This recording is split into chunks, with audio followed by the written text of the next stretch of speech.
시청자 여러분 안녕하십니까. 하루의 뉴스를 정리해드리는 YTN 뉴스라이트입니다. 김건희 여사 특검법 등에 대한 대통령 거부권이 신속하게 행사되면서 공은 다시 국회로 넘어갔습니다. 국민의힘은 다음 주 본회의에서 바로 재표결하자는 입장이고 내심 여당의 반란표를 바라는 민주당은 재의결 시점을 최대한 미룰 분위기인데요. 속도전 대 지연술, 여야 수싸움이 치열합니다. 한동훈 국민의힘 비대위원장이 내일 민주당을 탈당한 이상민 의원을 만납니다. 중도 확장 행보란 해석이 나오죠. 이낙연, 이준석 전 대표가 양양자 의원 출판 기념회를 고리로 만난다는 소식도 전해졌는데 제3지대 선거연대도 속도를 낼지 지켜봐야 할 대목입니다. 정치권 관심 뉴스들 잠시 뒤 나이트 포커스에서 다뤄보고요. 뉴스나이트 오늘의 헤드라인 보시고 본격 출발합니다.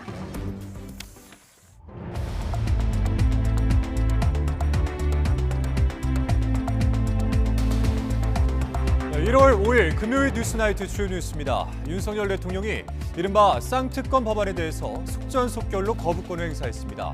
법안이 다시 국회로 돌아가면서 재표결 시점을 놓고 여야가 치열한 수싸움에 돌입했습니다.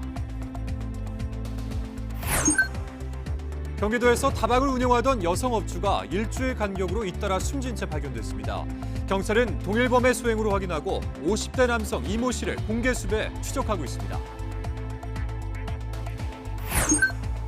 북한군이 백령도와 연평도 전방 서북도서 일대에서 해안포 약 200발을 발사했습니다. 대량 사격은 2018년 9.19 군사합의 이후 처음으로 우리 군도 북한군의 2배인 400여 발로 맞대응하며 강력 경고했습니다. 연일 포근한 날씨가 이어졌지만 절기 소환인 내일부터는 다시 영하권 추위가 찾아옵니다.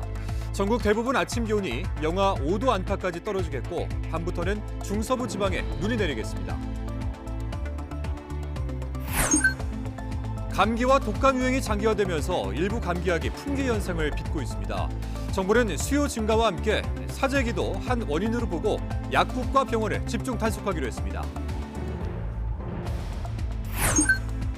태영건설 채권단과 금융당국이 태용그룹의 추가 자구책을 요구하며 압박 수위를 높였습니다.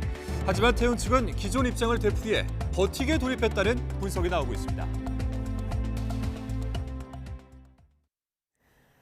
윤석열 대통령이 이른바 쌍특검법에 대해서 거부권을 행사했습니다. 전례를 찾기 어려울 만큼 속전속결로 이루어졌는데 대통령실은 총선용 악법이자 이재명 대표를 위한 방탄용이라고 거세게 비판했습니다. 권남기 기자입니다. 쌍특검법에 대한 제2요구권, 이른바 거부권을 심의할 임시국무회의는 법안이 국회에서 정부로 이송된 바로 다음 날 열렸습니다. 제2요구안을 의결하기까지 불과 10분 남짓 걸렸습니다. 특검 제도의 도입 목적에도 부합하지 않습니다. 윤석열 대통령은 곧바로 이를 제거하며 김건희 여사 특검법과 50억 클럽 특검법에 대한 거부권을 행사했습니다. 임시 국무회의부터 대통령 제거까지 1시간도 안 걸릴 만큼 빠르게 절차를 진행한 겁니다. 헌법적 가치를 훼손하는 조항인데다 그동안 검토해 특별히 고민할 게 없었다는 설명이 뒤따랐습니다. 이에 더해 대통령실은 이례적으로 비서실장이 나서 쌍특검은 총선 여론 조작용이라고 비판했습니다. 사실상 선거 기간 내내 수사 브리핑을 가능케 한 특검 법안의 내용을 지적한 겁니다. 총선용 여론 조작을 목적으로 만들어져 많은 문제점이 있습니다. 허위 브리핑을 통해 국민의 선택권을 침해할 수도 있습니다. 친야당 성향의 특별검사가 이재명 대표에 대한 수사 결과를 뒤집으려고 할 수 있다며 특검 추천 권한을 야당에만 준 것도 문제 삼았습니다. 그러면서 거부권 행사는 대통령의 헌법상 의무라고 강조했습니다. 이재명 민주당 대표에 대한 방탄이 목적입니다. 대통령은 헌법과 법치주의의 수호자로서 선거를 공정하게 관리해야 할 책무가 있습니다. 야당 주도로 국회를 통과한 지 불과 8일, 역대 최단 기간에 쌍특검법은 다시 국회로 돌아갔습니다. 신속한 거부권 행사로 법안의 부당성을 부각하고 총선 이슈로 불거지는 걸 최소화하려 했다는 해석이 나옵니다. YTN 권남기입니다.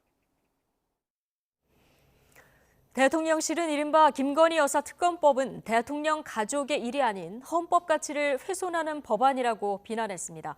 그러면서도 대선 공약에 따라 폐지했던 제2부속실 부활을 검토하겠다고 밝혀 김 여사 관련 업무를 제도적으로 관리하겠다는 입장을 드러냈습니다. 조은지 기자입니다.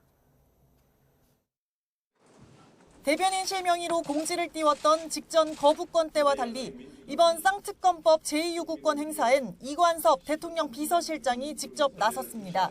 사안의 중요성 때문이라는 설명인데 이관섭 비서실장은 조목조목 법안의 문제점을 지적했습니다.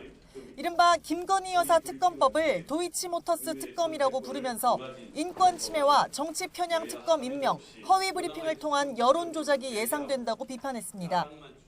12년 전 결혼도 하기 전인 일로 문재인 정부에서 2년간 탈탈 털어 기소는커녕 소환도 못한 사건을 가족 일에 대통령 고유 권한인 거부권을 쓰는 건 이해 충돌이라는 야권 주장에 대해선 대통령실은 동의하지 않는다, 헌법 가치를 훼손하는 법안이라고 받아쳤습니다.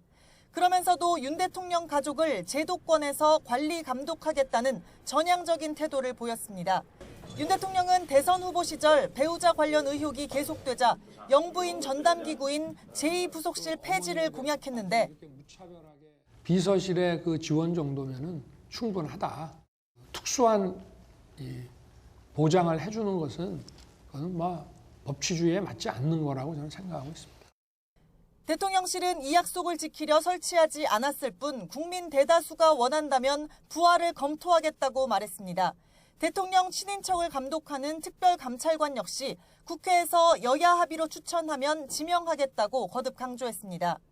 최근 명품 가방 수수 논란 등으로 확인된 김 여사 리스크를 줄이는 동시에 정상 외교에서 일정 역할을 할 수밖에 없는 정치 현실을 반영한 조치로 풀이됩니다.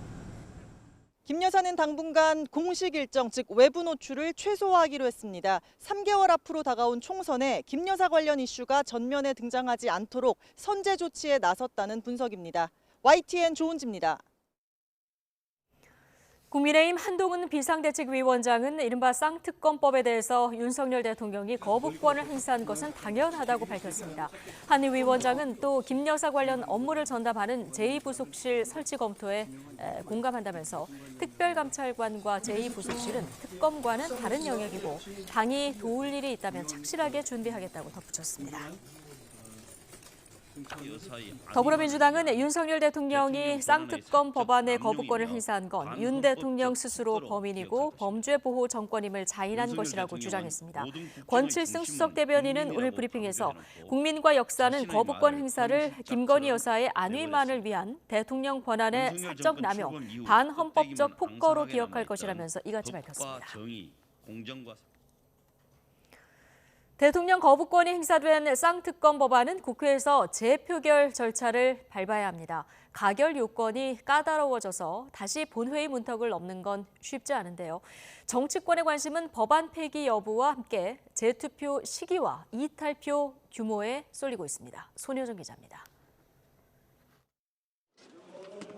정부 이송 하루 만에 윤석열 대통령이 쌍특검 법안의 제의를 요구하면서 공은 다시 국회로 넘어왔습니다. 한 차례 다시 투표할 수 있는데 가결 요건은 최초 통과 때보다 까다롭습니다. 출석 의원 3분의 2, 구속된 윤관석 의원을 제외하면 198명 이상 찬성표를 던져야 하는 겁니다. 그런데 야당과 야권 성향 무소속 의원을 전부 더해도 181석에 불과합니다. 여당에서 최소 17표 이상 이탈하지 않는다면 법안은 폐기될 가능성이 크다는 얘기입니다. 여야가 재표결 시점을 놓고 신경전을 벌이는 건 바로 이 때문입니다. 무기명으로 진행되는 투표에서 거부권에 반감을 가진 여당 의원들이 이탈표를 던질 가능성을 배제할 수 없는 만큼 민주당은 시기를 되도록 늦추려고 하고 있습니다. 표면적으로는 법적 대응 검토 등을 내세우고 있지만 지금 현재로서는 모든 방안을 종합적으로 검토하고 있는 단계입니다. 검토를 하고 의견이 모아지면 당 입장이 나올 것으로 압니다. 내부에선 여당의 공천 탈락자 윤곽이 나올 2월까지 재표결 시기를 미뤄야 한다는 기류가 감지됩니다. 국민의힘은 투표를 당장 안 한다는 건 야당 스스로 쌍특검법 추진에 정치적 의도가 담겼다는 걸 인정하는 꼴이라며 발끈하고 있습니다. 12월 임시국회 마지막 본회의가 열리는 오는 9일 바로 표결해야 한다는 겁니다. 총선을 앞두고 여론을 분열시키고 정쟁을 유발하는 악법을 힘으로 밀어붙이는 행위를 중단하고 9일 본회의에서 표결할 수 있도록 총선을 앞두고 김건희 여사 관련 이슈를 서둘러 매듭 짓겠다는 전략도 엿보입니다. 쌍특검 법안 재표결 안건을 본회의에 상정하는 건 결국 김진표 국회의장의 몫인 만큼 김 의장의 결단을 둘러싼 여야의 기싸움이 불가피해 보입니다. YTN 손유정입니다. 경기 북부 지역에서 다방을 운영하던 여성업주가 일주일 간격으로 잇따라 살해돼 경찰이 수사에 나섰습니다. 경찰은 지문 감식 결과 동일범 소행으로 확인하고 50대 남성 용의자를 공개 수배하는 등 뒤를 쫓고 있습니다. 김태원 기자입니다. 이른 아침 경찰차 한 대가 빠르게 지나갑니다. 근처 다방을 운영하던 60대 여성이 쓰러져 있다는 신고를 접수하고 출동하는 장면입니다. 사건이 일어난 다방 앞 계단에 현장 접근을 막기 위해 이렇게 경찰 통제선이 설치되어 있는데요. 함께 가게를 운영해오던 종업원이 출근해 피해 여성을 발견했을 땐 이미 숨진 뒤였습니다. 우리 언니가 죽었어요 하면서 막 웃으면서 얘기를 시작하는 거예요. 흔들어 보니까 언니가 움직이지 깨어나지가 않는다. 이상했다. 들어가시면 새파랗다고 말했어요. 현장에 출동한 경찰은 숨진 여성의 신체에서 폭행 흔적을 발견하고 누군가 살해한 것으로 판단했습니다. 용의자는 범행 전후 3시간가량 다방에 머무르다가 택시를 타고 빠져나간 것으로 파악됐습니다. 불과 일주일 전 경기 고양시에서도 비슷한 사건이 일어났습니다. 마찬가지로 다방 주인인 60대 여성이 폭행과 함께 살해된 겁니다. 경찰은 57살 남성 이모 씨를 유력 용의자로 지목하고 공개 수배에 나섰습니다. 이 씨는 키 170cm 정도 보통 체격의 민머리입니다. 지난 2일에는 사건 현장과 멀지 않은 식당을 방문한 모습이 포착되기도 했습니다. 경찰이 지문을 감식한 결과 경기도 양주와 고양에서 벌어진 두 사건 모두 이 씨가 저지른 것으로 확인했습니다. 또 범행 시각이나 수법까지 비슷한 것으로 파악하고 이 씨를 추적하고 있습니다. YTN 김태원입니다. 연쇄살해 용의자 이모 씨는 YTN 취재 결과 경기도를 벗어나 도주한 것으로 파악돼 추가 범행이 우려되고 있습니다. 현금만 사용하고 여러 차례 옷을 바꿔 입는 탓에 추적이 쉽지 않아 경찰은 동원 가능한 경력을 최대한 투입해 추적하고 있습니다. 계속해서 박정현 기자의 단독 보도입니다. 용의자 이모 씨는 경기도 양주에 있는 다방에서 주인 여성을 살해한 뒤 새벽 1시 반쯤 범행 장소를 벗어났습니다. 택시에 탄 이 씨는 경기 북부 지역을 거쳐 동부 간선도로를 타고 서울로 도주한 것으로 알려졌습니다. 이 씨는 이후 서울 청량리역 인근에서 모습이 포착되기도 했습니다. 이 씨는 도주 과정에서 옷을 여러 차례 갈아입은 것으로 파악됐습니다. 이에 더해 택시를 수시로 바꿔 타며 현금만 사용하는 등 수사망을 철저히 피하고 있는 것으로 확인됐습니다. 경찰은 이 씨가 여러 차례 절도 전력이 있는 것으로 파악했습니다. 이 씨는 과거 여성 혼자 있는 다방을 노려 돈을 훔치는 등 비슷한 범행을 저질러 온 것으로 조사됐습니다. 최근에는 날치기 범행으로 징역 1년을 산 뒤 지난해 11월 출소했는데 불과 2달 만에 다시 범행을 저지른 겁니다.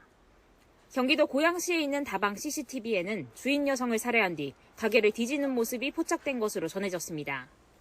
경찰은 이 씨가 서울로 도주한 사실을 파악하고 경력을 늘려 검거에 주력하고 있습니다. YTN 박정현입니다. 더불어민주당 이재명 대표를 공격한 피의자 김모 씨가 남기는 말이라는 제목의 문서를 범행 당시 소지한 것으로 확인됐습니다. 김 씨가 구속 전 피의자 신문에 출석하면서 얘기한 바로 이 변명문을 이르는 것인데요. 문서 내용으로 볼 때 정치적 신념에 따른 범행이라는 해석이 나오는데 경찰은 중대 범죄라고 보고 신상 공개를 검토하고 있습니다. 차상은 기자입니다. 피의자 김모 씨는 구속 전 피의자 신문에 앞서 자신의 입장을 경찰에 냈다고 했습니다. 경찰에다가 내 변명문을 8쪽짜리 제출을 했어요. 그걸 참고해 주시면 되겠습니다. 경찰은 체포 당시 김 씨의 외투 주머니에서 해당 문서를 압수했습니다. 김 씨가 말한 변명문은 남기는 말이라는 제목으로 시작합니다. 지난 정부 때 경제가 쑥대밭이 됐다는 내용과 함께 현 정부가 들어섰지만 민주당은 이재명 대표 살리기에 전념하고 있다는 취지의 글이 담긴 거로 알려졌습니다. 또 이대로는 총선에서 누가 이기든 나라 경제는 파탄난다며 개인적인 신념도 적은 거로 파악됐습니다. 이 대표를 살해하려 했다는 진술을 더하면 정치권에 품은 불만이 극단적인 범행으로 이어졌다는 해석이 가능합니다. 상대에 대해서 왜곡된 신념을 키워왔고 따라서 그걸 실행하기 위한 전사로서의 역할을 본인이 했다. 당연히 정치적 신념과 관련된 행동이라 볼 수 있죠. 세부적인 계획을 세워 실행에 옮긴 정황도 확인됩니다. 범행 전날 피습 현장 근처에서 숙박했고 이 대표의 다음 일정 장소인 경남 양산을 미리 다녀온 사실도 드러났습니다. 지난해부터 이 대표를 6차례 따라다녔다고도 진술한 거로 알려졌습니다.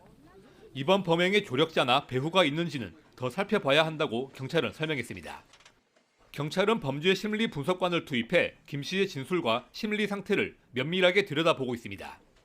또 사회적으로 중대한 범죄인 만큼 신상을 공개하는 것도 신중히 검토하고 있다고 밝혔습니다. YTN 최상입니다. 더불어민주당 당대표 정무조정실장인 김영진 의원은 흉기 피습으로 입원 치료 중인 이재명 대표가 2주 안에 당무에 복귀할 가능성이 있다고 전망했습니다. 김 의원은 오늘 YTN 라디오 인터뷰에서 이 대표가 다행히 성대나 기도 부분에 손상이 없어 2주 이내 좀 움직일 수 있는 정도로 잘 회복하면 정상적인 업무를 짧게 진행할 정도는 될 것 같다고 말했습니다. 이어서 과거 이 대표가 20여일 단식 이후에도 바로 복귀해서 업무를 보겠다는 의지가 강했고 이번에도 그렇다며 이른바 병상 정치를 고려하진 않고 있다고 설명했습니다. 국민의힘 한동훈 비상대책위원장이 더불어민주당 이재명 대표를 병문안하기 위해서 이 대표 측의 의사를 타진한 것으로 파악됐습니다. 박정아 수석 대변인은 오늘 언론 공지를 통해서 한 위원장이 어제 이 대표 측에 병문안하고 싶다는 의견을 전달하며 가능 여부를 물었다고 밝혔습니다. 하지만 이 대표 측에서 아직 안정이 필요해 한동안 병문안이 어렵겠다고 하자 한 위원장은 언제든 가능할 때 문병하겠다는 의사를 전했다고 박 대변인은 덧붙였습니다.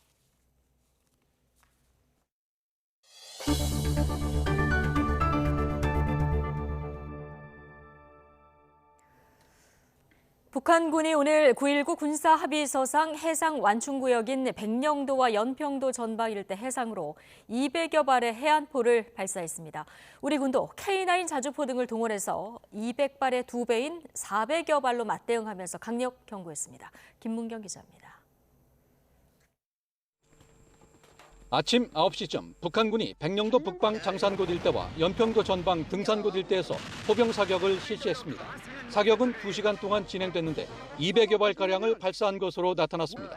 포탄은 모두 서해 북방 한계선 NLL 이북에 떨어져 우리 국민과 군의 피해는 없었습니다.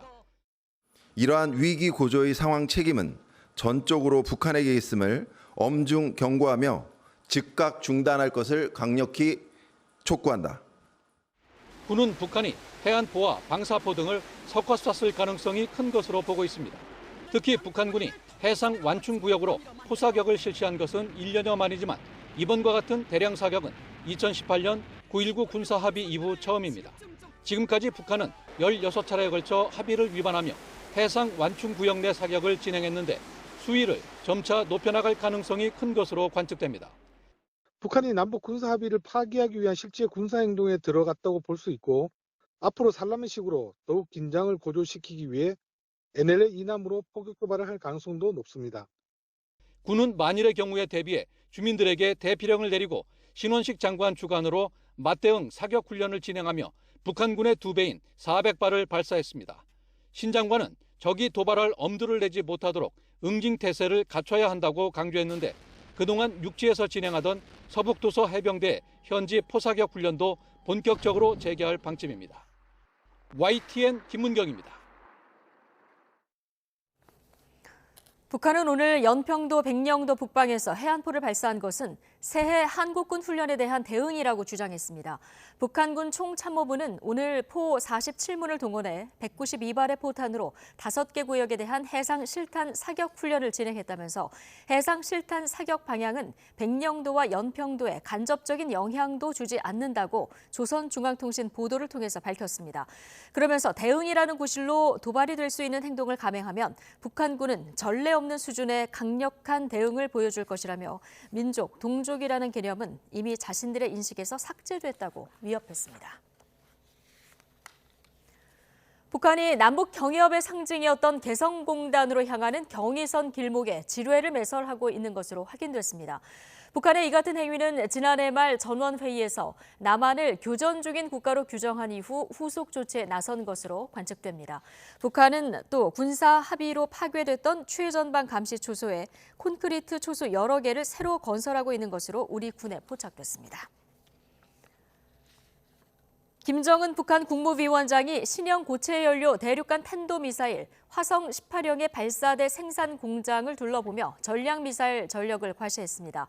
북한 조선중앙통신에 공개된 사진에는 신형 고체 연료 ICBM 화성 18형 이동식 발사대 여러 대와 함께 액체 연료 ICBM 화성 17형용으로 추정되는 발사대가 포착됐습니다. 김 위원장의 공장 시찰에는 딸 주혜도 동행했습니다.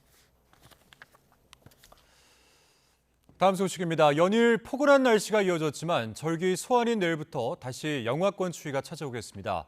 특히 일요일에는 내륙에 한파특보가 내려지고 다음 주 월요일에는 영하 10도 안팎의 강추위가 기승을 부릴 전망입니다. 김민경 기자입니다. 1년 중 가장 춥다는 절기 소환. 작은 추위를 의미하는 소환이지만 대안보다 더 심한 추위가 나타납니다. 소환 얼음이 대안 추위에 녹는다는 속담이 있을 정도입니다. 실제 기록을 살펴보면 2000년부터 지난해까지 소환의 평균 기온이 영하권으로 떨어진 해는 무려 13번으로 절반이 넘습니다. 하지만 대안에는 10번에 그칩니다. 열흘 넘게 영상권 포근한 날씨가 이어졌지만 올해도 어김없이 소환인 내일부터 기온이 뚝 떨어집니다. 기압골이 통과 후 주말 동안 찬 공기가 내려오며 기온이 떨어져 전일보다 5에서 10도가량 낮아 매우 추운 날씨가 예상됩니다. 특히 강원 일부 내륙에서는 한파특보가 발표되는 곳도 있겠습니다. 내일 아침 대관령과 파주 기온이 영하 8도, 서울도 영하 3도로 오늘보다 4에서 8도가량 낮겠습니다. 추위와 함께 내일 밤부터 중서부 지역에는 비나 눈이 내릴 걸로 보여 주의가 필요합니다. 소환 추위는 휴일 아침 서울 기온이 영하 6도, 다음 주 월요일에는 영하 10도로 절정에 이를 전망입니다. 이후에는 눈이 내리며 기온이 다소 올라 예년 겨울 날씨가 이어질 걸로 보입니다. YTN 김민경입니다. 감기와 독감의 유행이 이어지면서 해열제 등의 품귀 현상이 벌어지자 정부가 사재기가 있다고 보고 집중 단속에 나서기로 했습니다. 공급 부족으로 암 환자 치료에 차질을 유발하는 항암제에 대해서는 재조사를 늘리기로 했습니다. 조용성 기자입니다. 서울 시내 이 약국에는 콧물약으로 널리 쓰이는 휴다패드 정이 딱 한 통 남았습니다. 독감 유행이 길어지고 감기 환자도 늘면서 일부 감기약 품귀 현상이 빚어지고 있는 겁니다. 해열제, 많은 약들이 현재 품절 상태라서 처방이 나오면 저희가 가능한 같은 동일 성분으로 구할 수 있는 대로 구하여 대체를 해드리고 있지만 그마저도 여의치 않아서 많이 괴로운 상황입니다. 정부는 이 같은 수급 불안 원인에 수요 증가뿐 아니라 사재기도 있다고 보고 집중 단속을 벌이기로 했습니다. 현재 품귀 현상이 심한 해열제와 콧물약 두 종류에 대해 지자체와 함께 현장 조사를 벌이는 겁니다. 해당 약품을 대량으로 사들인 뒤 처방이 많지 않은 병원과 약국이 우선 조사 대상입니다. 약사법은 의약품 매점 매석으로 시장 질서를 어지럽히는 행위에 대해 1년 이하 징역 또는 1,000만 원 이하 벌금 등에 처할 수 있도록 하고 있습니다. 공급 차질이 빚어진 세포 독성 항암제 5-플루오르우라실은 재조사를 추가하기로 했습니다. 특정 제약사 한 곳이 독점 생산하다 보니 생산 차질에 대응이 어려워 품절 사태가 벌어졌기 때문입니다. 3주에서 한 달가량 생산이 중단된 것만으로도 우리나라의 수급 불안정이 되게 심각한 상황이다. 해열제 같은 게 워낙 돈이 되지 않다 보니까 회사들이 생산량을 그렇게 늘리고 싶어 하지 않는 요인이 있기 때문에 식약처는 제조사를 추가하는 다음 달부터는 수급이 원활해질 것이라고 밝혔습니다. YTN 조용성입니다. 서울 명동 입구 광역버스 정류소 부근의 교통 혼잡을 풀기 위해 서울시는 이달 31일까지 줄서기 표지판 운영을 일시 중단하기로 했습니다. 서울시는 또 이달 중 경기도와의 협의를 통해 광역버스 노선을 조정하고 일부 노선의 정차 위치도 바꾸기로 했습니다. 서울시는 명동 입구 정류소의 혼잡 상황이 완화되면 다시 줄서기 표지판을 운영하는 등 추가 방안을 마련할 예정입니다. 태형건설의 주채권은행인 산업은행이 오늘 오후 주요 채권단을 다시 소집했습니다. 워크아웃 불발로 인한 피해는 모두 그룹 책임이라며 압박 수위를 높였는데 일각에서는 태형 측에 버티게 들어갔다고 보고 있습니다. 윤혜리 기자의 보도입니다. 태형건설 주 채권은행인 산업은행이 5대 시중은행을 포함한 주요 채권단을 다시 불러 모았습니다. 태형 측을 향해 강도 높은 자구안 마련을 다시 한번 촉구했습니다. 산업은행은 계열주와 태형그룹이 할 수 있는 모든 가능한 방안을 진정성 있게 제시하라고 요구했습니다. 워크아웃 불발로 초래되는 모든 경제적 피해와 사회적 신뢰 붕괴는 계열주와 태형그룹의 책임이라고 못 박았습니다. 채권단도 앞서 입장문을 내고 태형그룹이 워크아웃 신청 당시 약속한 자구 계획을 이행하라고 압박했습니다. TY홀딩스 연대채무회소에 사용한 태형인더스트리 매각대금 890억 원을 태형건설에 즉시 지급하라는 겁니다. 김주현 금융위원장도 태형그룹이 신뢰할 만한 안을 내놔야 한다며 날짜가 얼마 남지 않았다고 재촉했습니다. 태형그룹은 자구안대로 매각대금 전액이 태형건설 지원에 사용됐다는 기존 입장만 되풀이했습니다. 이렇듯 양측 입장이 평행선만 달리면서 워크아웃 개시 불확실성은 더욱 커지고 있습니다. 일각에서는 태형그룹이 버티기에 돌입했다는 분석이 나옵니다. 태형건설이 무너졌을 때 나타날 수 있는 여러 가지 충격들, 그 후유증이 상당히 클 수밖에 없는 것이고요. 따라서 태형건설 측과 채권단 간의 줄다리기가 향후도 이어지기는 하겠습니다만 그래도 결국은 양자 간의 합의에 의해서 채권단이 워크아웃을 받아들이는 쪽으로 가게 될 가능성이 현재로서는 그래도 더 높지 않을까 이렇게. 오는 11일 채권단 75%의 동의를 얻지 못하면 태형건설 워크아웃은 무산될 수 있습니다. 총수 일가의 추가 사재 출연 등 채권단 눈높이에 맞는 추가 자구책이 필요하다는 지적이 나옵니다. YTN 윤혜리입니다. 외교부는 한국인 관광객 한 명이 현지 시각으로 4일 미국 괌에서 강도에게 총을 맞아 병원으로 옮겨졌지만 결국 숨졌다고 밝혔습니다. 외교부는 괌을 방문한 한국인 관광객 부부가 민속 공연 관람 후 숙소인 호텔로 걸어가는 과정에서 차량을 몰고 접근한 강도로부터 남편이 총격을 받았다고 설명했습니다. 또 현지 공관이 병원에 영사를 급파해 영사 조력을 제공하는 한편 치안당국에 신속한 범인 검거를 당부하면서 우리 국민 관련 유사 사례 재발 방지를 위한 대책 강구를 요청했다고 강조했습니다. 일본 이시카와현 노토반도의 강진 이후 구조 골든타임인 70일 시간이 지났지만 생존자가 발견되면서 당국은 구조에 박차를 가하고 있습니다. 이런 가운데 노토반도 주변 원전에서 이상이 잇따라 발견되며 우려가 커지고 있습니다. 도쿄에서 김세호 특파원입니다.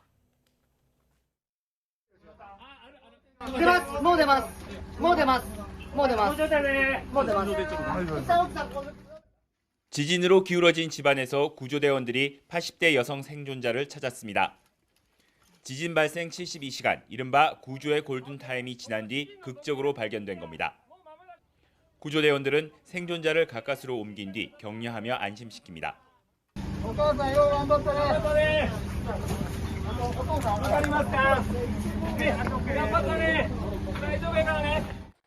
지금까지 사상자는 600명을 훌쩍 넘어섰고 연락이 끊긴 실종자도 200명 이상입니다. 골든타임은 지났지만 구조당국은 생존자 수색에 총력전을 펼치고 있습니다. 자위대 5,000명도 구조와 구호품 지원에 나서며 해안 상륙정과 중장비까지 본격 투입했습니다. 다만 도로 복구가 여전히 늦어져 34,000명에 이르는 피난민에게 충분한 지원이 이루어지기까지는 상당한 시간이 걸릴 것으로 보입니다. 일본 정부는 이재민 지원을 위해 47억 4천만 엔의 예비비를 편성했는데 2016년 구마모토 대지진 당시 23억엔의 2배에 달합니다.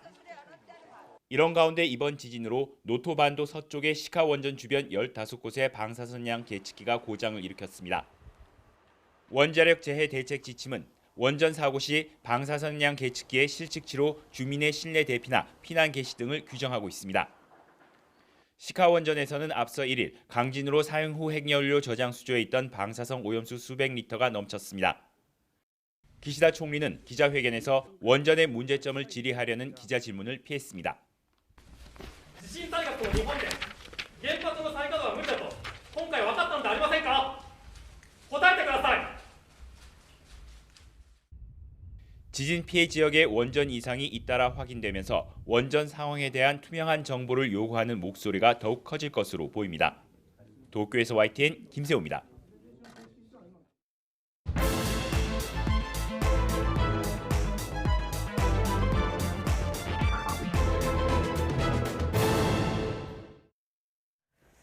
정치권 관심 뉴스를 진단해보는 나이트 포커스. 오늘은 정호김, 김영주 전직 의원 두 분 모셨습니다. 어서 오십시오. 안녕하십니까? 자, 윤석열 대통령이 이른바 쌍특검 법안에 대해서 예상대로 거부권을 행사했습니다. 대통령실 차원의 강도 높은 비판이 나왔고요. 다시 공을 넘겨받은 국회는 수싸움이 좀 치열한데요. 네, 김건희 여사 그리고 대장동 50억 클럽 특검, 이른바 쌍특검법에 대해서 대통령이 오늘 거부권을 행사했습니다. 국회 본회의를 통과한 지 8일 만이고요. 오늘 임시 국무회의 소집부터 제각까지 그야말로 속전속결로 이루어졌어요. 네, 임시 국무회의에서 10분 남짓 초고속으로 진행됐다. 정말 분칙이라고 해야 될 것 같아요. 그리고 대통령이 곧바로 재가를 했습니다. 그런데 사실은 거부권을 행사하겠다고 이미 천명한 상태이고, 그래서 예정되었었던 일입니다. 이제 향후에 정치권이 이 문제에 대해서 어떤 수싸움을 할 것인지가 이제 주목되는 상황이고요. 총선 이제 100일도 남지 않은 상황에서 사실 국민의힘이나 대통령실 입장에서 보면은 거부권을 행사하든 행사하지 않든 딜레마가 분명히 있었습니다. 예를 들어서 특검법이 그대로 진행된다면은 아마 그 민주당은 이 특검 과정에서 자기네들이 할 수 있는 수단과 방법을 가리지 않고 망신 주기를 한다라든지 아니면 총선에 상당히 그 불리한 상황을 연출하려고 했을 것이고, 또 지금 이렇게 이제 거부권을 행사하게 되면은 그걸 가지고 규탄 대회도 하고 또 헌법 소원도 하고 뭐 이렇게 하면서 양쪽으로 다 어느 쪽으로 보든지 국민의힘으로서는 상당히 당혹스러운 상황이기 때문에 그럴 바에는 거부권을 행사하고 그 다음에 이제 정치적으로 대응하겠다라는 입장인 것 같습니다. 네. 자, 근데 앞서 다른 사안에 대한 거부권을 행사할 때는요, 시한 만료 직전까지 좀 여론을 수렴하는 이런 어떤 그 형식을 취했는데 이번에 좀 달랐어요. 네.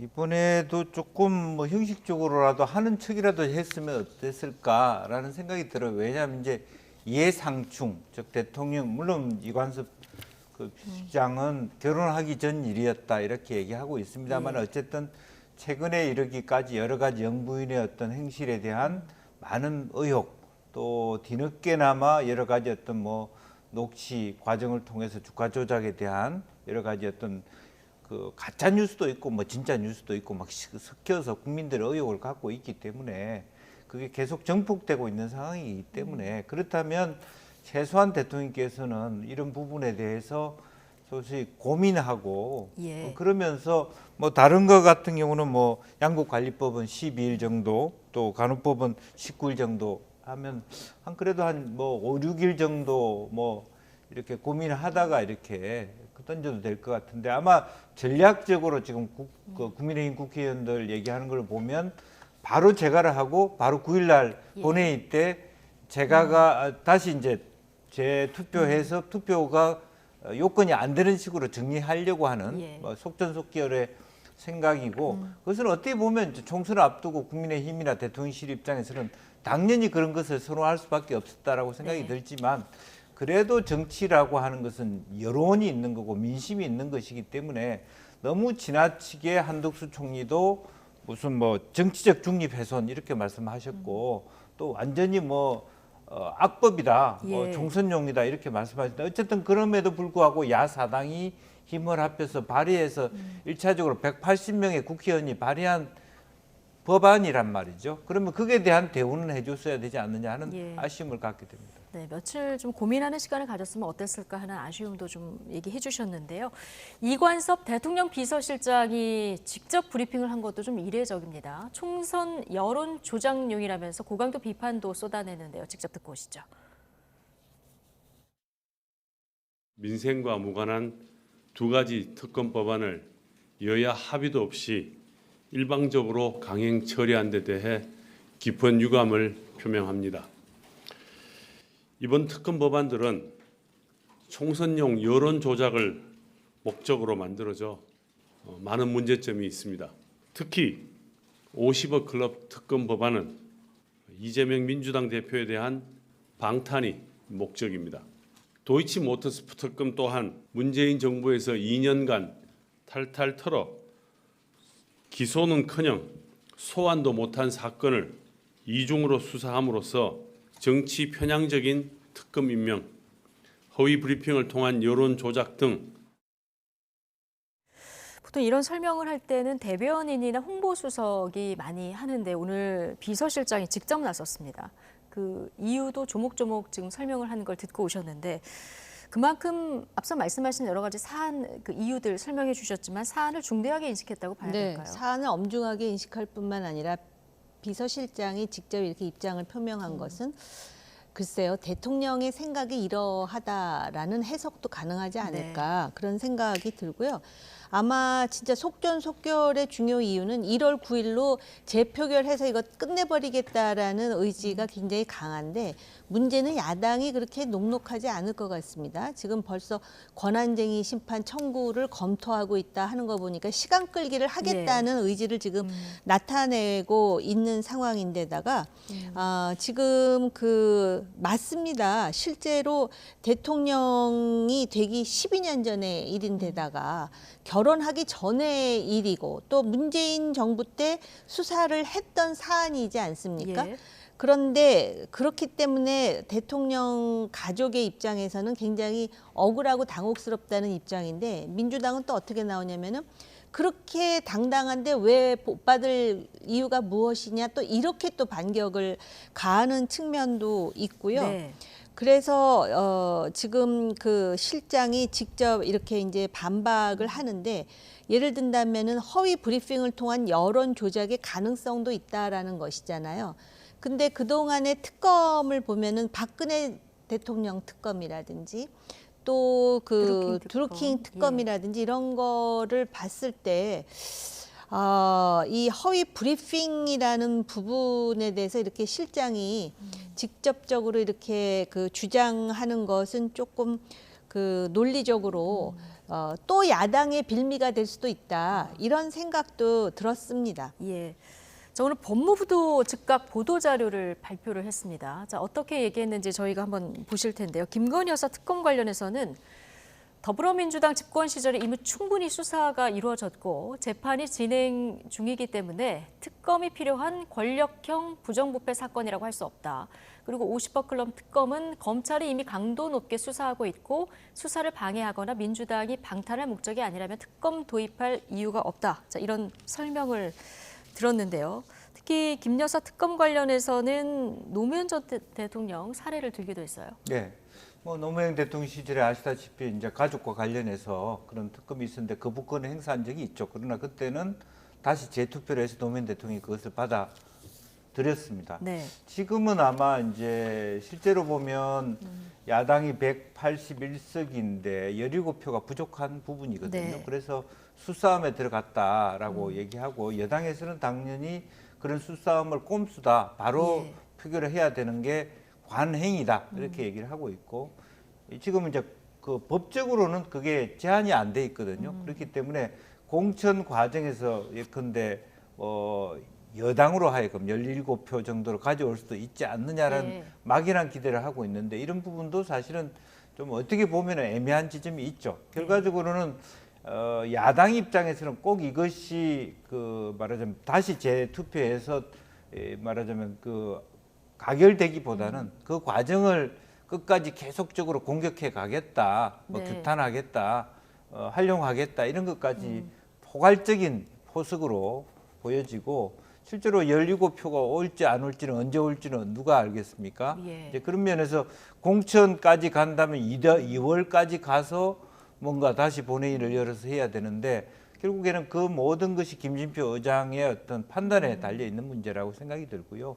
또 그런 의미에서 실제로 꼭 야당의 주장이 관철될 수 있을지 또 야당은 야당대로 지금 분열 과정에 있기 때문에 실제로 야당에서 표가 182표가 그대로 지켜진다는 보장도 없어요. 국회의원에 속내로 들어가면 그러니까 그런 부분에 있어서는 과연 우리가 지금 현재의 셈법이 과연 통할 수 있느냐 통하기 쉽지 않을 것이다. 통하기 쉽지 않을 것이다. 특히 이게 무기명 투표이기 때문에 여당에서 이탈표가 나올 수도 있지만 야당에서 이탈표가 나올 수도 있다 이런 설명을 해주셨는데 어쨌든 지금 17표 이상 이탈표가 나와야 민주당이 지금 생각하는 어떤 이탈표로서 그 재가결 요건이 되는 건데 현실적으로는 쉽지 않다 이렇게 보셨어요? 그게 또 어떤 면이 있냐면 출석한 의원들 중에 3분의 2의 찬성이 있으면 통과가 되거든요. 출석을 안 하는 방법도 있고 그렇습니다. 그렇기 때문에 이게 굉장히 노림수가 복잡한데 그때 상황에 따라서 그리고 언제 하느냐의 문제는 김진표 의장에게 달려 있고요. 그다음에 이제 그 출석 의원의 3분의 2라고 하는 거는 만약에 정말 공천과 맞물려 가지고 반란표를 던지지 않고 그냥 들어가지 않는 상황이 오잖아요. 그러면은 굳이 3분의 2가 180표가 될 필요도 없는 상황이 또 올 수도 있고 그렇기 때문에 전략을 잘 짜야 될 것 같은데 가장 중요한 거는 숫자 노림수가 아니고요. 민심의 동향이에요. 이 부분에 대해서 정말 야당이 이거 지나치다 정치적인 이유로 정말 대통령하고 직접적으로 관련도 없는 이 사안을 이렇게 특검으로 태우는 것이 맞느냐라는 그런 여론이 비등할지 아니면은 유승민 전 의원이 그 얘기했더라고요. 공정과 상식이 윤석열 정부의 가장 중요한 가치인데 가족 문제와 관련해 가지고 마치도 가족 문제이기 때문에 이해 충돌이 있음에도 불구하고 특검법을 거부한 것 같다라고 또 주장하는 사람들이 있지 않습니까? 그런데 이것에 대해서 여론이 어떤 방향으로 가느냐가 굉장히 중요할 것 같고요.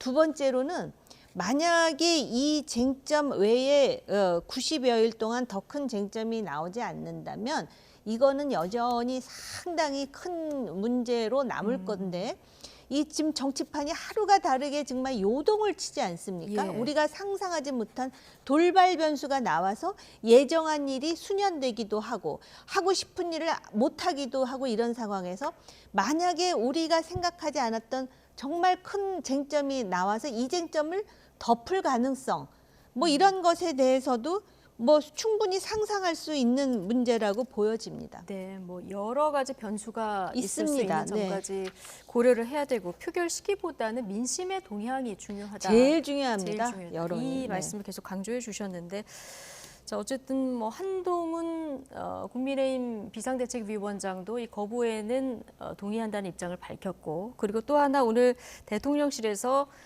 김건희 여사 관련해서 제2부속실 설치를 검토하겠다 이런 입장을 이제 내놨는데 여기에 대해서도 좀 힘을 실었습니다. 자, 이건 좀 여론을 달래려는 어떤 차원의 방법일까요? 저는 매우 뜬금없다고 봅니다. 이 문제하고 제2부속실이 왜 갑자기 이 여당에서 이걸 건의를 하는 발언들이 꽤 나왔었거든요. 네, 그러니까 이 시점에서 왜 그 얘기를 하냐라고 하는 부분이고요. 이미 제2부속실은 없으나 실제로 김건희 여사가 활동하고 계시고 실제로 그런 제2부속실에 준하는 조직들이 저는 있다고 봐요. 이미. 그래서 그런 부분은 저는 솔직히 생뚱맞다라고 생각하고요. 또 하나는 이제 뭐 특별관찰관 얘기도 또 나왔습니다. 그것은 이제 도둑이 제발 저리는 꼴이다 보는 거죠. 여러 가지 문제가 있고.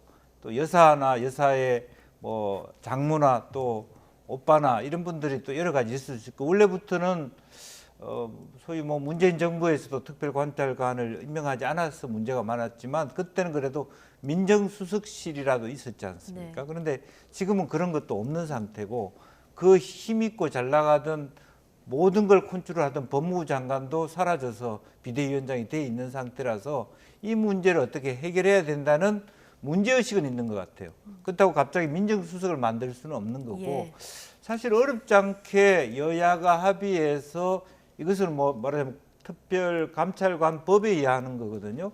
이것이라 지금이라도 그것을 만들 수 있다면 저는 나쁘지 않다고 봅니다. 대통령실에서도 특별감찰관 여야가 합의해서 추천하면 네, 받겠다고는 네, 이런 그래서 입장이 오히려 나와서요. 스스로가 이것을 뭐 대통령 혹은 친인척 사이에서의 어떤 문제를 사전에 예방하고 차단하고 그런다면 뭐 국가 전체에서 나쁜 건 아니니까 조금 늦었지만 그런 식으로라도 민정수석이 없기 때문에 특별관찰관이라도 대통령이 빨리 여야에게 그 호소를 하고 실제로 이런 와중에서라도 그런 것을 만들어주는 것도 좋은 방안이라고 생각합니다. 예, 자 특별감찰관 얘기도 뭐 나왔고요. 좀 제2부속실 얘기도 나왔는데 이 시점에서 제2부속실은 좀 뜬금없다 이렇게 지금 얘기를 하셨거든요. 어떻게 보십니까? 저는 뭐 뜬금없다고는 생각하지 않지만 그걸로는 택도 없을 거예요. 지금 특검을 하겠다고 하는데 사실 제2부속실은 여사가 대외 활동을 할 때 이미 제2부속실도 만들어졌어야 돼. 지금 대통령실에서는 애초에 공약으로 제2부속실을 없애기로 했기 때문에 여태까지 안 했다 그러는데 그런 논리로라면은 여사도 대통령 소위 선거 때 본인이 활동을 안 하시겠다고 하지 않았습니까? 그런데 어쨌든 활동을 안 할 수가 없는 그 대통령 부인으로서 그렇다면은 제2부속실도 자연스럽게 그때 만들었어야 되고 여야의 많은 사람들이 그거를 건의했었어요. 평론을 통해서도 하고 그렇기 때문에 저는 뭐 지금이라도 제2부속실을 만드는 거는 필요하다라고 보는데 그걸로 이 특검을 대체하고 지금 그런 상황은 아니라는 것이고요. 특별감찰관과 관련해서도 국회에서 여야가 합의해서 추천하면은 하겠다라는 것인데 지금 여당 입장에서는 그렇다면은 북한 인권 대사인가? 그거 야당에서 뭐 추천하라, 임명하라 지금 그걸 조건으로 걸고 있지 않습니까? 근데 저는 왜 야당이 북한 인권 대사를 못 내는지 그것도 이해가 안 되지만 이 특별감찰관하고 그거를 연동짓는 것도 또 이해가 안 가요.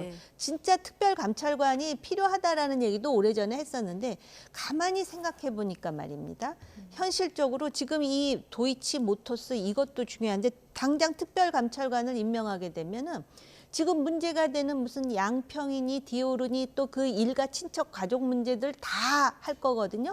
예를 든다면은 특별감찰관이 박근혜 대통령 때 있었어요. 그래갖고 뭐 어떤 사람은 그 특별감찰관이 별 볼 일 없이 그냥 역할이 끝났다 그러지만 자세히 보면은요, 이 특별감찰관서부터 문제가 태동이 돼가지고 상당히 그 컨트롤하기 힘든 상황까지 계증됐던 걸 우리가 기억하고 있습니다. 그렇기 때문에 이 상황에서 정말 중요한 건 총선 아닐까요? 총선에서 이겨야 되는 거 아닐까요?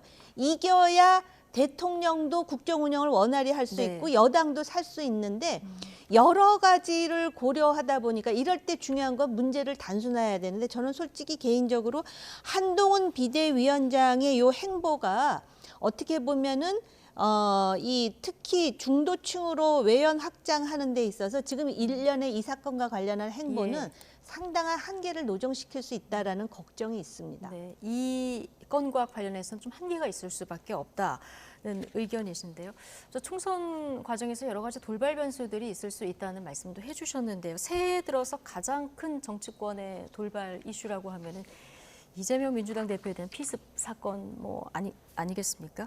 지금 건강 상태가 호전 중이다 이렇게 전해지고 있고 오늘 당대표 정무조정실장 발언에 의하면 2주 안에 당무 복귀가 가능할 것 같다. 자, 이런 설명이 있었어요. 네. 뭐 불행 중 다행이죠. 그나마도 뭐 열상이다 자상이다 논란이 있었습니다만은 뭐 자상이긴 하지만 그래도 말하자면 동맥보다는 정맥 쪽으로 찔렸기 때문에 회복이 빠를 것으로 예상됩니다. 또 생명에 지장이 없고 또 성대라든지 이런 부분을 자르지 않았기 때문에 목소리나 이런 부분에도 큰 훼손이 없고 이제 그래서 뭐 조만간 당무에 복귀할 수 있지 않을까 네. 생각이 들고 다만 이제 재판은 일정 정도 뭐 8일부터 시작되는 재판은 상당한 수년을 해야 되는 상황이 있다 그렇게 보여지고요. 예. 뭐 그런데 그럼에도 불구하고 이 과정은 여러 가지 민주당의 의사결정 또 이재명 대표 측의 의사결정에 뭐 석연찮은 점들이 많이 있어서 예. 상당히 논란이 지속될 것으로 보여집니다. 예.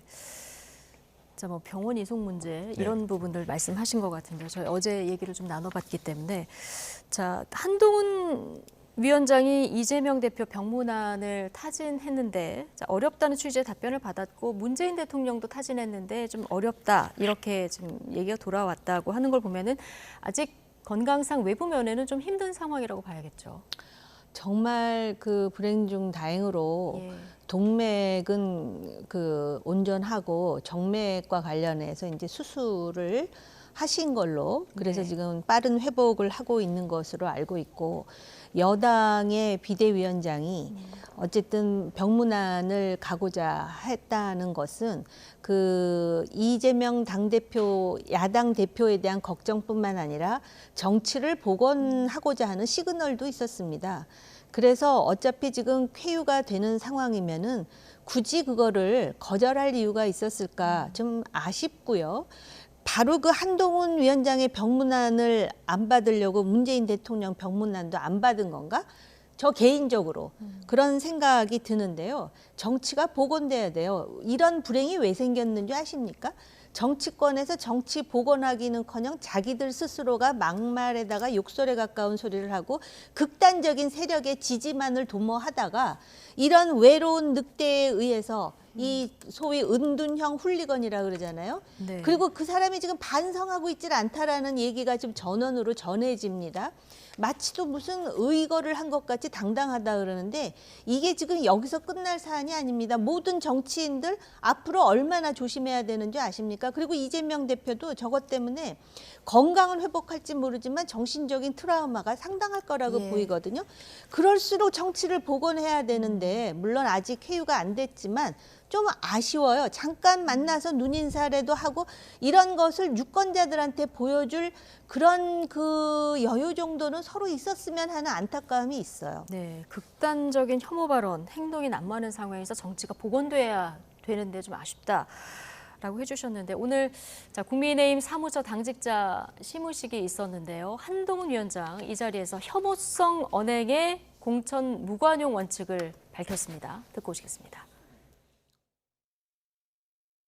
국민들이 전혀 공감하지 않으시는 극단적인 혐오의 언행을 하시는 분들은 우리 당에 있을 자리가 없을 겁니다. 그때마다 우리 당은 신속하고 단호하게 대응할 겁니다. 극단적 주장들이 주류가 되어버린 수십 년간 내려온 합리적인 생각들을 밀어내고 주류가 되어버린 소위 개딸 전체주의 같은 것은 우리 국민의힘에는 발붙일 수 없어야 합니다.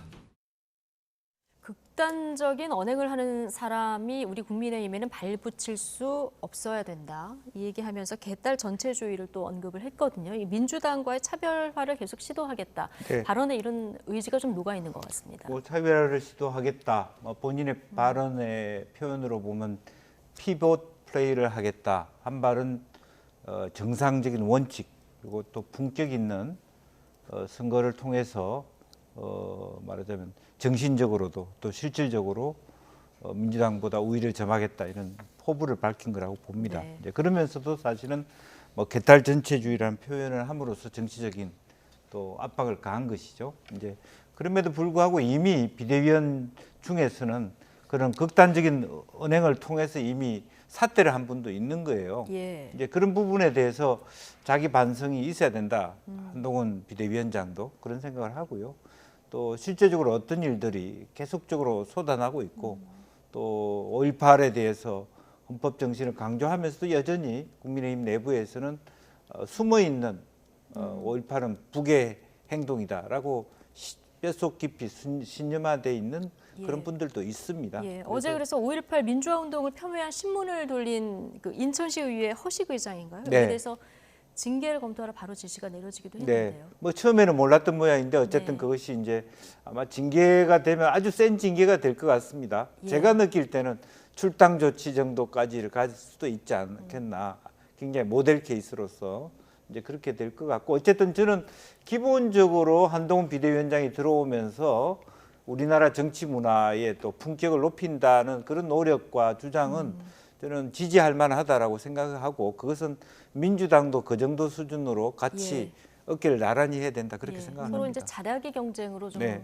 갔으면 좋겠다는 바람도 담아 주셨는데, 오늘 당직자 시문식 장면 봤는데 조금 전에 보셨습니다마는 한동훈 위원장 뭐 빨간 운동화 선물을 오늘 받았더라고요. 네. 항상 새로운 대표가 예. 이제 무대 위로 올라가면은 그 빨간 운동화를 선물하는 건 아마 당의 전통인 것 같아요. 과거에도 그런 그림을 본 적이 있어요. 황교안 대표 때도 그랬고요. 네. 그 운동화를 박근혜 비대위원장 때도 그랬던 것 같습니다. 그래서 이제 운동화 끈을 단단히 메고 열심히 뛰어서 승리하자라는 각오를 다지는 빨간 운동화였던 것 같습니다. 오후에는 경기도당 신년 인사회에 참석했는데 여기서 어떤 언급을 했냐면 이제 드라마 나의 해방일지 보셨는지 모르겠는데요. 그 드라마를 언급하면서 경기도 교통 격차 해소에 집중하겠다 이런 언급을 했거든요. 지금 광폭 행보를 보이고 있는데 지역마다 좀 맞춤형 발언을 내놓고 있어요. 네. 지난번에 이렇게 이제 자신의 발언마다 드라마라든지 네. 뭐 이제 이런 인용을 함으로써 저도 상당히 똑똑하지만 이런 드라마도 보고 여러분들과 뭐라 그러죠?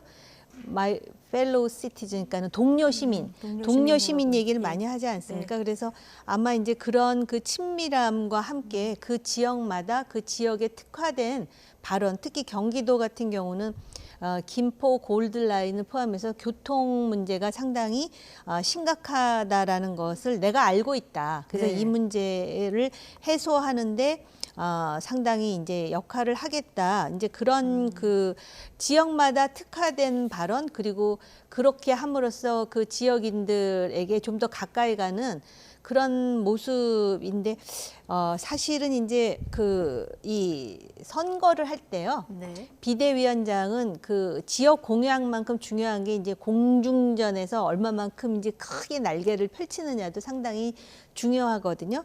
그래서 이제 이런 발언만큼 중요한 게 아까 우리가 이미 모두의 굉장히 크고 심각한 이슈들에 대해서 이야기를 나누지 않았습니까? 네. 그런 이슈에 대해서도 본인이 어떤 생각을 하고 있고 어떤 가치관을 가지고 있는지에 대해서 얘기를 하지 않으면 불필요한 오해를 살 수도 있을 것 같아요. 네, 국민 공감대를 얻는 그렇습니다. 모든 이슈마다. 그러니까 그게 여론이라는 중요하다. 게 지역에 가서 저런 얘기를 한다 그래서 여론이 높아지는 게 아니라 정말 큰 이슈, 전 국민이 관심을 가지는 이슈에 대해서 묵직한 하나를 던질 수 있는 그런 무게감을 아마 기대할 거예요. 많은 유권자들이. 예.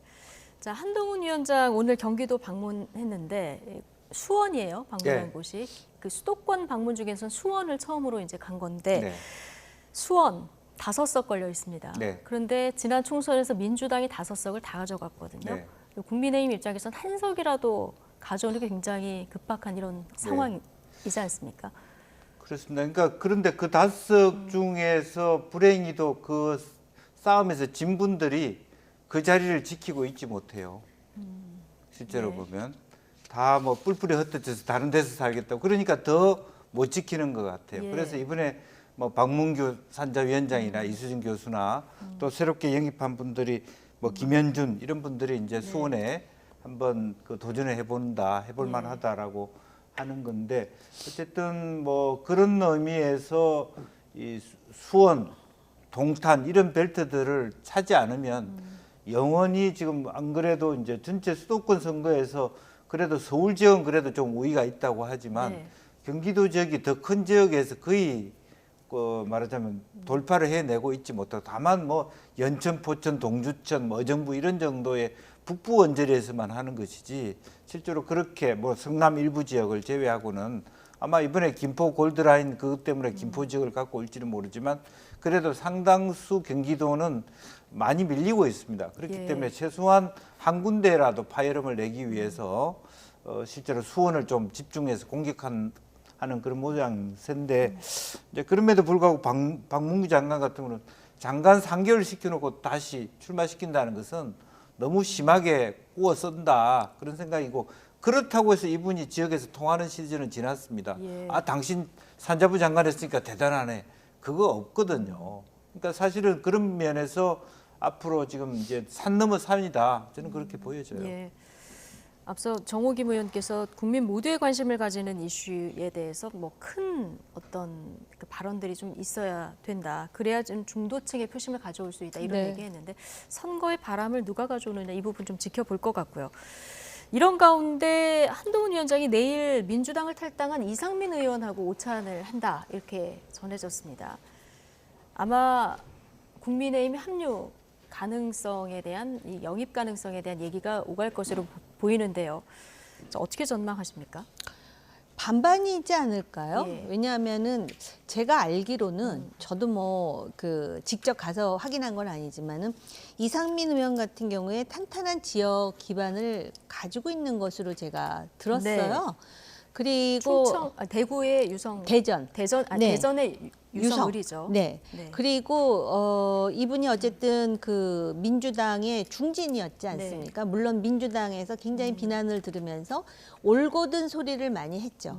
그렇기 때문에 상징성이 있을 것 같아요. 이분 영입에 성공한다면 본인이 아직 언뜻 뭐 국민의힘으로 가고 싶다는 얘기를 한 적이 있는 것 같기도 한데 가고 싶다라기보다는 문을 닫아놓지 않는다. 네. 그런데 얘기죠. 이제 어떤 결정을 내릴지에 대해서는 아직 그 확답이 없으니까 이렇게 이제 오찬 회동도 하고 그러는 것 아닐까요? 근데 만약에 이상민 의원이 결심을 한다면 한동훈 위원장에게는 상당한 어떤 정치적인 그 힘을 주는 그런 효과가 있을 거예요. 그 예. 힘이 얼마나 계속 갈 것이냐는 아무도 얘기할 수 없지만 어쨌든 당장 민주당 중진 의원을 국민의힘으로 영입하는데 비대위원장이 역할을 했다라는 하나의 기록을 만드는 것이기 때문에 그리고 이제 그 지역 대전 지역에 대해서 쉽게 속단할 수는 없어요. 대전이라는 지역도 만만치 않은 지역입니다. 어떻게 보면 대한민국 전체의 여론의 풍향계가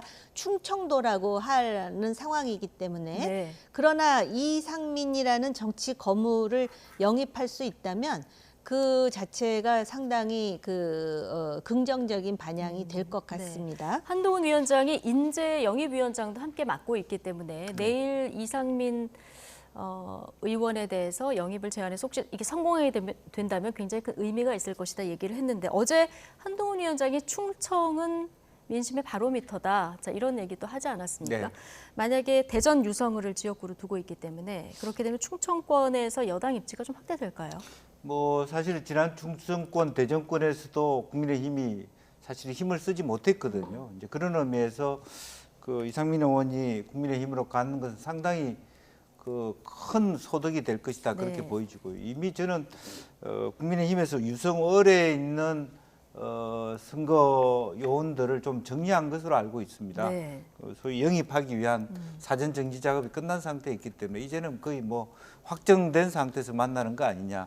우리가 알다시피 얼마 전에 안철수 의원하고 한번 본 적이 있었어요. 이제 그런 부분이 있고 이미 여러 가지 열어놓는다 했지만 이제는 거의 다 마무리 단계에 와 있는 거 아닌가 그렇게 보여지고 거의 확정 단계다 이렇게 보시는군요. 실제로 대전권에서 그와 같은 이상민 의원과 같은 분들이 합류함으로써 대전에서도 상당히 중심을 잡아서 실제로 그렇습니다. 그러니까 우리나라 뭐 잘 아시다시피 뭐 바로미터라고 한 것은 충북에 청주에 가서 얘기를 한 것입니다만은 뭐 대전 충청 그리고 제주도가 사실은 바로미터이거든요. 우리 선거에서는 이제 그런 의미에서 그런 풍향계를 좀 더 국민의힘 쪽으로 바꿀 수 있는 그런 계기가 되지 않을까 그렇게 보여집니다. 예, 뭐 기존 정당들 지금 외연 확장에 좀 힘을 쏟는다고 하면은 신당 창당 움직임도 좀 봐야 되는데 이 신당이 만들어졌을 때 또 거기에 더해서 이들의 연대가 이루어질지도 봐야 됩니다. 이준석, 이낙연 전 대표가 한국의 희망 양향자 대표 출판 기념회가 9일에 있는데요. 여기서 금태섭 의원도 오고 그래서 다 함께 이제 만나는 자리가 만들어진다. 오늘 이런 보도도 있었는데요. 이 제3지대 빅텐트가 어느 정도 선에서 연대가 가능할 거라고 보십니까? 그러니까 이제 우리가 여론의 추이를 보면은 국민의힘과 민주당의 지지도가 거의 비슷해요. 그 당 지지도만 보면 국민의힘의 어떤 문제에 대해서 민주당이 야당으로서 반사 이익을 못 받는 것 같은데요. 네. 그런데 또 막상 이제 대통령 지지도를 보면은 상당히 이렇게 그 박스권 안에 갇혀가지고 어떻게 돌파가 안 되는 상황입니다. 그런 상황에서 지금 그 무당층들이 분명히 있어요. 근데 무당층이라는 사람들은 어떤 그 하나로 이렇게 연대가 가능한 그런 집단은 아니거든요. 그래서 이제 제3당이 지금 막 우후죽순으로 나올 가능성을 열어놨는데 이 사람들도 전략적으로 생각해 볼 때 그렇게 우후죽순이 되면 죽도 밥도 안 된다는 걸 알고 있기 때문에 네. 어떤 식으로든 연대를 하겠다라는 것이고 다행히 우리나라가 뭐 좌우 이념 정당이라 그러지만 정책하는 거 보세요. 똑같아요. 그 예산 보세요. 나눠주고 하는 거 보면은 사실은 그렇게 이념적으로 지금 갈렸다기보다 정치적 이해가 갈리는 거거든요. 예. 그러다 보니까 이제 이 사람들이 하나가 되기 위해서는 소위 외교 안보에 있어서 이제 한 가지 중요한 쟁점이 있을 것이고요. 경제나 민생과 관련해서는 거의 같을 거예요. 그런 상황에서 과거에 자신들이 사실 이해가 다른 정당의 대표들이었잖아요. 또 두 사람은. 그러다 보니까 이걸 어떻게 그럴싸하게 모양 좋게 하나로 만드느냐, 만들어야 된다까지는 지금 생각을 하고 있는데 그러면은 이걸 어떻게 그림을 그려 나가느냐. 여기에 있어서 시간이 그렇게 많지는 않으니까 그 그림을 누가 주도하느냐 달려 있겠죠. 그런데 이제 양양자 의원 같은 경우는 저는 양양자 의원이 과연 총선에서 몇 석을 견인할 수 있을지 그건 제가 잘 모르겠어요. 근데 상징성이 있다 보니까 그리고 현직 의원 아닙니까? 그렇죠. 지금 현직 예. 금배지가 굉장히 아쉬운 상황이니까 그러다 보니까 이제 저런 그림도 우리가 네. 이제 보게 되는 것이죠. 네, 이낙연 신당이 언제 만들어질지 또 원칙과 상식 의원들의 행보는 언제 또 액션을 취할지 이 부분도 좀 지켜봐야 되는데요. 이준석 전 대표 신당은 지금 당원 모집에 속도를 내는 모습입니다. 국민의힘 지역 당협위원장 13명이 오늘 탈당해서 이준석 신당 합류를 선언했는데요. 관련 발언 듣고 오시겠습니다. 과거에는 뭐 안철수, 정주영, 김종필 이런 분들이 단품으로 해서 성공을 했습니다. 그런데 이번 총선은 단품으로 좀 부족하고 종합 선물 세트가 돼야 된다. 그래서 여러 세력들이 힘을 모아야만이 큰 성공을 이룰 수 있다. 양당 기득권에 찌들어 있는 그분들 빼놓고는 전부 다 모여서 제3지대를 결성을 하면은 큰 성공이 있을 걸로 예상합니다. 전 국회의원이 합류를 했고요. 지역 당협위원장 13명도 합류를 했다 이렇게 네. 전해지는데 면면을 봤을 때 파급력을 어떻게 보십니까? 뭐 아직까지 이렇다 저렇다 말하기는 어렵습니다. 예. 그러나 어쨌든 그 양당 체제의 식상에 있는 국민들이 한 25%는 되는 것 같아요. 그걸 다 받아 먹을 수 있을지 없을지는 모르겠습니다만은 뭐 15% 20%만 받아 먹어도 일단은 성공이라고 보여지고 그 중에 예컨대 지금 뭐 저 이름이 나와 있지는 않습니다만은 김부겸 전 총리 같은 분들이 만약 저 속에 조인하게 된다면 예. 폭발력은 훨씬 더 커질 것이라고 보여지고요. 지금 벌써 제가 느끼는 감은 이준석 대표의 신당은 네. 윤석열 대표하고 같이 무게를 놨을 때 더 대통령하고. 무게가 미래 가치가 더 높은 거예요. 국민들이 보기에. 이미 윤석열 대통령하고. 그럼요. 예. 윤석열 대통령은 우리나라 정치에 착근되지도 못하고 대통령이 되셨지만 2, 3년 지나면 다 지나가는 분들이에요. 미래가 누구한테 있느냐에 대한 부분은 윤석 대표가 초조하지 않게 순서를 지키면서 조금 더 대인관계를 폭넓게 한다라면 전혀 다른 모습으로 우뚝 설 수 있거든요. 예. 그 점에 대해서 높이 사고 있다는 거예요. 지금 모습을 보이는 것은. 예.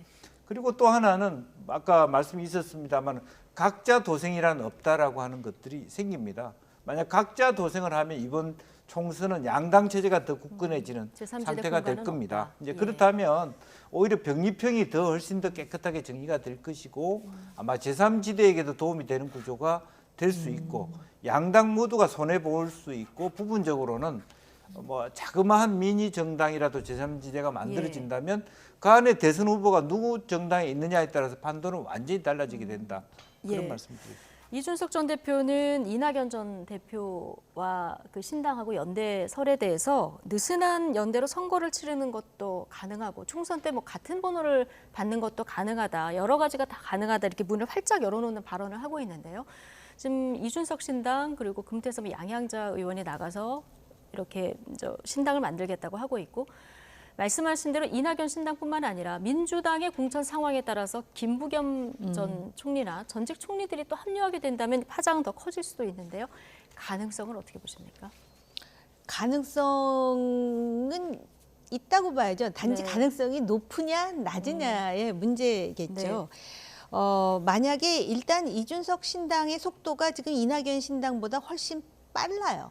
왜냐하면 지금 이재명 대표의 피습 때문에 주춤하고 있는 상황 아닙니까? 이러지도 저러지도 못하는 상황인데 이준석 전 대표 신당은 지금 3만 명을 넘어선 그렇습니다. 상황이고요. 그렇기 때문에 이제 여기에 일단 1단계로 그 천하용인의 지금 세 사람이 이제 이미 들어갔고 특히 허은하 의원 같은 경우는 굉장히 참신했어요, 이번에. 자기가 금배지를 포기하고 정의당의 모 의원하고 비교가 되면서 아주 박수 쳐주는 사람이 많아요. 그런 것도 이제 그 신당의 이미지를 밝게 하는데 한 몫을 한다고 보여지고요. 여기에 금태섭 전 의원이나 양양자 의원이 조인을 한다? 그러면은 심리적으로 밖에 있는 사람도 심리적으로 이게 뭐가 되는 집인가 보다라는 이 정치도 심리예요. 실제로 뭐가 되든 안 되든 뭔가가 이렇게 우리나라 사람들은 그리고 신명나면 뭐든지 하잖아요. 그렇기 때문에 그런 부분이 있고요. 그리고 만에 하나 정말 여기에 뭐 그 이낙연, 김부겸 전 총리까지도 느슨한 연대로 뭔가 중도를 지향하면서 실용주의적이고 정치 개혁을 원하고 대외적으로는 굉장히 그 국익에 우선하는 이런 걸 한다 그러면은 지금 정치에 식상한 사람들이 많기 때문에 모르겠어요. 근데 저는 한 1, 2주일 좀 더 지켜볼 생각이에요. 1, 2주 정도는 더 지켜봐야 윤곽이 나올 것 같다. 선거연대, 신당의 선거연대 빅텐트가 어느 정도 규모가 될지는 1, 2주 더 지켜봐야. 이준석 대표에 대해서 10초만 얘기를 하자면 그 생각이나 가치나 전략이나 근데 아까 우리 김 의원님이 뭐라 그랬냐면 전혀 다른 모습으로 좀 나서서 전혀 다른 그 외양이 좀 필요할 것 같아요. 그러니까는 선배 정치인이라든지 또는 그 말하는 태도라든지 다른 거는 많이 갖추고 있는데 그 태도에서 자기 점수를 좀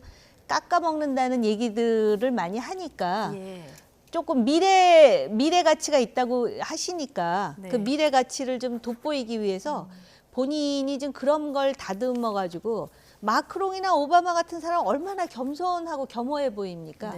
알겠습니다. 잠깐 그 생각이 나서. 30초 정도 얘기하셨는데요. 태도와 관련해서는 조금 다른 모습을 보여주는 것도 좋겠다 이런 조언까지 주셨습니다. 나이트 포커스 여기까지 하죠. 정호김, 김영주 전직 의원 두 분과 함께했습니다. 고맙습니다. 네.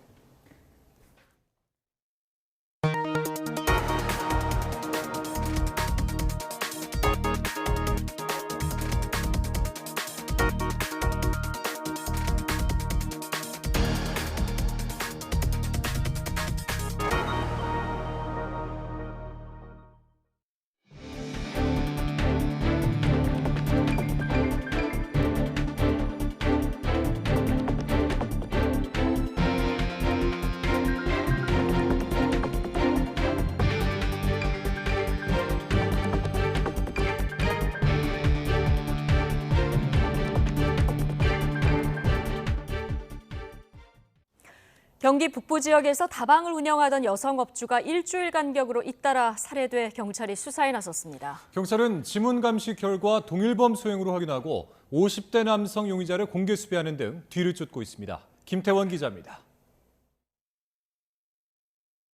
이른 아침 경찰차 한 대가 빠르게 지나갑니다. 근처 다방을 운영하던 60대 여성이 쓰러져 있다는 신고를 접수하고 출동하는 장면입니다. 사건이 일어난 다방 앞 계단에 현장 접근을 막기 위해 이렇게 경찰 통제선이 설치되어 있는데요. 함께 가게를 운영해오던 종업원이 출근해 피해 여성을 발견했을 땐 이미 숨진 뒤였습니다. 우리 언니가 죽었어요 하면서 막 우시면서 얘기를 시작하는 거예요. 네, 그러더라 보니까 언니가 움직이지 깨어나지가 않는다. 이상했다. 돌아가시는 새파랗다고 말했어요. 현장에 출동한 경찰은 숨진 여성의 신체에서 폭행 흔적을 발견하고 누군가 살해한 것으로 판단했습니다. 용의자는 범행 전후 3시간가량 다방에 머무르다가 택시를 타고 빠져나간 것으로 파악됐습니다. 불과 일주일 전 경기 고양시에서도 비슷한 사건이 일어났습니다. 마찬가지로 다방 주인인 60대 여성이 폭행과 함께 살해된 겁니다.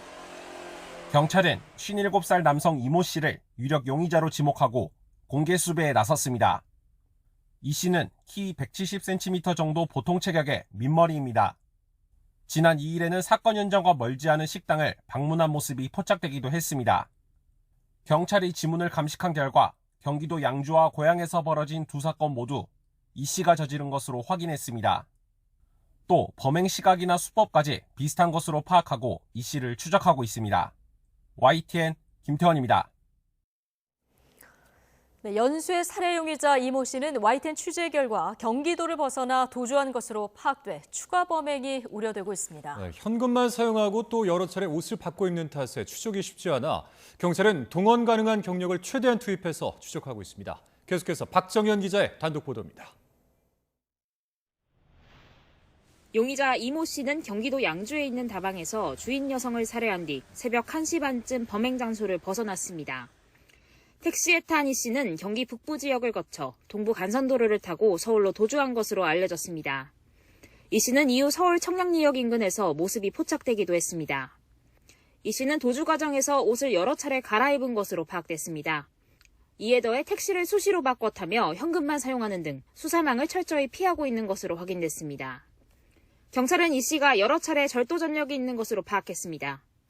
이 씨는 과거 여성 혼자 있는 다방을 노려 돈을 훔치는 등 비슷한 범행을 저질러 온 것으로 조사됐습니다. 최근에는 날치기 범행으로 징역 1년을 산 뒤 지난해 11월 출소했는데 불과 2달 만에 다시 범행을 저지른 겁니다. 경기도 고양시에 있는 다방 CCTV에는 주인 여성을 살해한 뒤 가게를 뒤지는 모습이 포착된 것으로 전해졌습니다.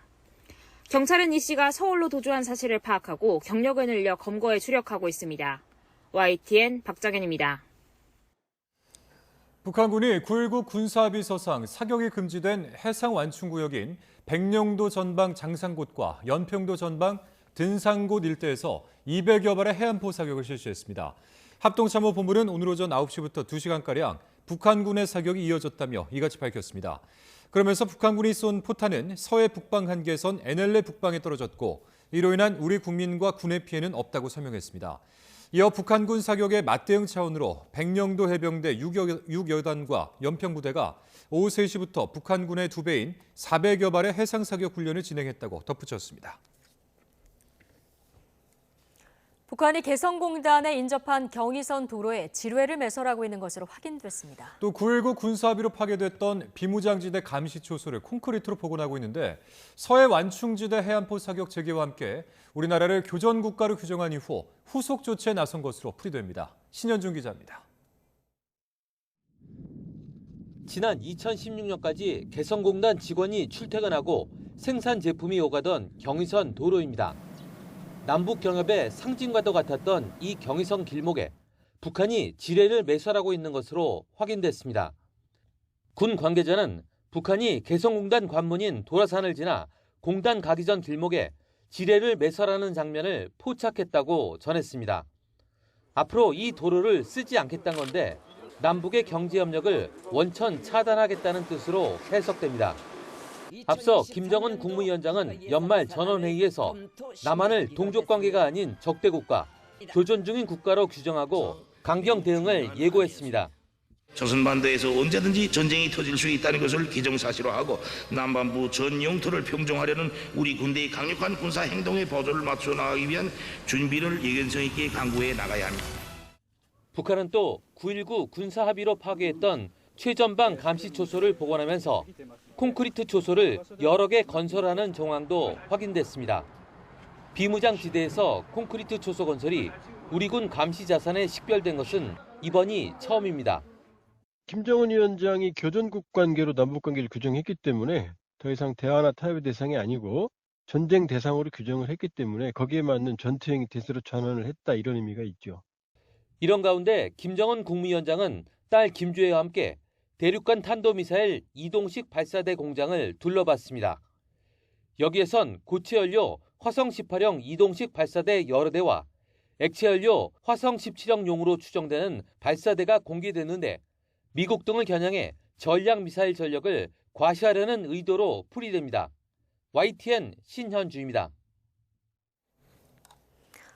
정부가 해열제와 콧물약 등 수급이 불안정한 약품에 대한 사재기 집중 단속에 나섰습니다. 조사 대상은 3일제약에서 만든 콧물약 슈다패드전과 사마제약의 해열 시립제 세토펜 현타액으로 처방전에 의한 조제에 쓰이는 약들입니다.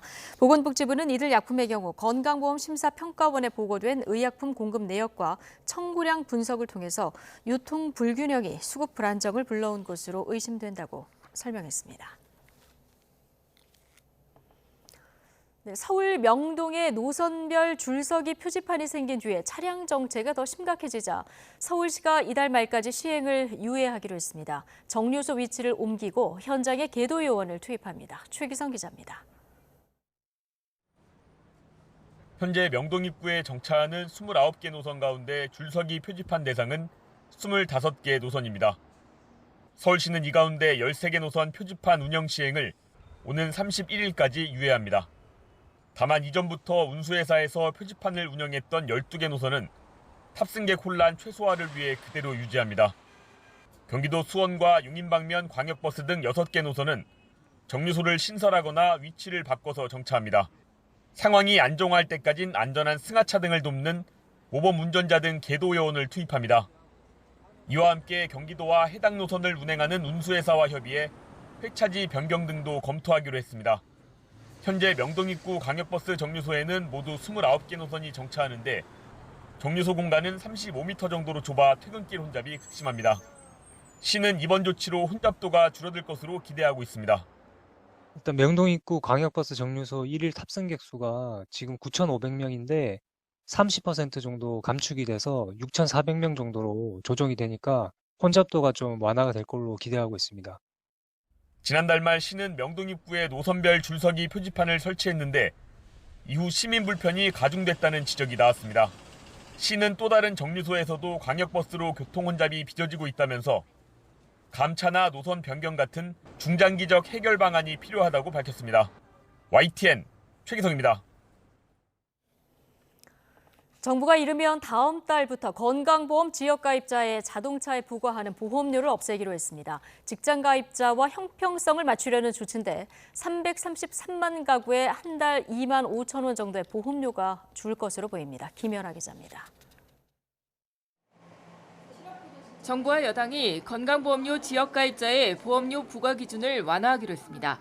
건보 지역가입자는 소득에만 보험료가 부과되는 직장가입자와 달리 소득에 재산까지 포함해 보험료가 산정되는데 당정은 보험료 부과 기준이 되는 재산에서 자동차를 제외하기로 했습니다. 공제 기준 금액도 5천만 원에서 1억 원으로 확대합니다.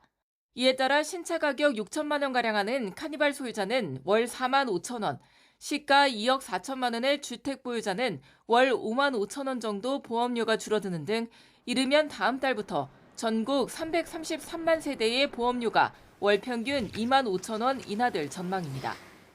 소득을 중심으로 공정하게 부과되고 은퇴하신 분들이나 지역가입자도 납득할 수 있는 부과체제를 만들어가는 중요한 출발점이 될 것입니다.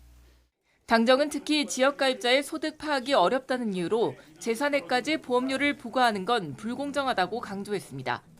때문에 지역가입자의 소득 파악률을 높여서 재산에 보험료를 부과하는 체계 자체를 개선한다는 계획입니다. 소득 중심 개편을 지속하기 위해서 부가체계 개편 기획단을 운영 중인데요. 거기 논의를 거쳐가지고 부가의 형평성과 공정성은 높이되 지속 가능성도 함께 확보해 나갈 수 있는 방안을. 건보료 감소에 따른 재정 우려와 관련해서는 올해 건보 종합계획에서 보험료 지출 효율화 방안을 제시할 거라고 밝혔습니다. YTN 김현아입니다. 태영건설 채권단은 태영그룹이 워크아웃 신청 당시 내놓았던 자구책을 제대로 지키지 않아 정상화 작업이 중단될 경우 이로 인해서 초래되는 모든 경제적 피해와 사회적 신뢰 붕괴는 태영그룹의 책임이라고 강하게 경고했습니다.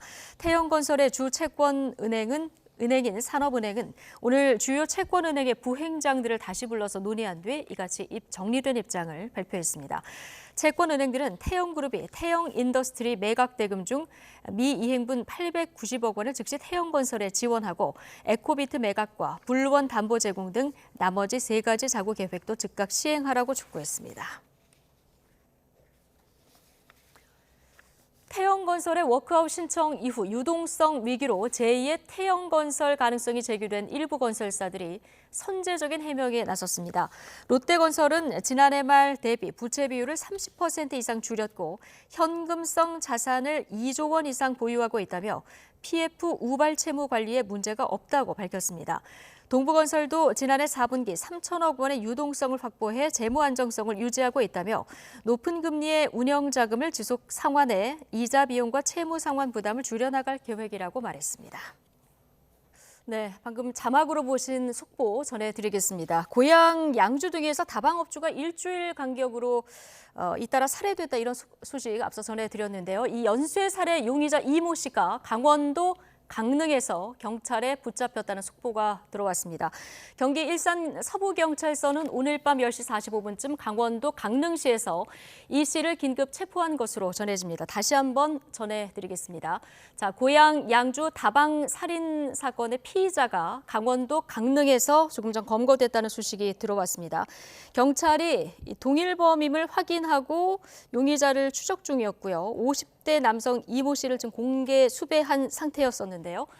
자, 피의자가 강원도 강릉에서 조금 전에 검거됐다는 소식이 들어왔습니다. 자세한 소식은 들어오는 대로 더 자세히 전해드리겠습니다. 다음 소식입니다. 전세 사기 피해 지원 특별법 지원을 받을 수 있는 피해자 688명이 추가로 인정됐습니다. 이로써 지난해 6월 전세 사기 피해 지원 특별법 시행 이후 피해 지원 위원회가 인정한 피해자는 총 1,944명으로 늘었습니다. 전체 신청 가운데 81.8%가 가결됐고 피해자의 65%는 수도권에 집중됐으며 인정받은 피해자의 73%는 20에서 30대였습니다. 국민연금이 지난해 증시 호조에 힘입어서 100조 원이 넘는 수익금을 벌어들이며 두 자릿수에 달하는 사상 최고 수익률을 냈습니다. 국민연금공단 수익률은 지난해 12%를 넘어서 역대 5번째로 연간 두 자릿수 수익률을 기록했습니다. 이는 지난해 글로벌 증시가 호조를 보였기 때문으로 전체 적립기금은 1,000조 원을 넘어섰습니다. 윤석열 대통령이 야당 주도로 국회를 통과한 특별검사 임명법안 2개, 이른바 이 쌍특검법에 대해서 거부권을 행사했습니다. 대통령실은 이번 특검 법안들은 총선용 여론조작을 목적으로 만들어졌다며 이례적으로 비서실장 브리핑을 통해 부당함을 조목조목 지목했는데요. 자, 브리핑 내용 직접 들어보겠습니다. 이번 특검 법안들은 총선용 여론조작을 목적으로 만들어져 많은 문제점이 있습니다. 50억 클럽 특검 법안은 이재명 민주당 대표에 대한 방탄이 목적입니다. 도이치모터스 특검 또한 12년 전 결혼도 하기 전인 일로 문재인 정부에서 2년간 탈탈 털어 기소는커녕 소환도 못한 사건을 이중으로 수사함으로써 재판받는 관련자들의 인권을 침해할 뿐만 아니라 정치 편향적인 특검 임명, 허위 브리핑을 통한 여론 조작 등 50억 클럽 특검 법안과 마찬가지의 문제점이 있습니다. 헌법상 의무에 따라 대통령은 오늘 국회에 2가지 총선용 악법에 대한 제의를 요구하였습니다. 국민의힘 한동훈 비상대책위원장은 이른바 쌍특검법에 윤석열 대통령이 거부권을 행사한 건 당연하다고 힘을 실었습니다. 이 총선용 악법은 받아들일 수 없다는 건데 대신 김건희 여사 관련 업무를 전담할 제2부속실 설치 검토에 의미를 부여했습니다. 강민경 기자입니다. 한동훈 위원장은 윤석열 대통령이 제2요구권을 행사한 이유를 부각하며 쌍특검법을 강하게 추진한 야당의 의도를 정조준했습니다. 총선용 악법이란 기존 입장을 유지하며 거부권은 당연하다고 규정했습니다.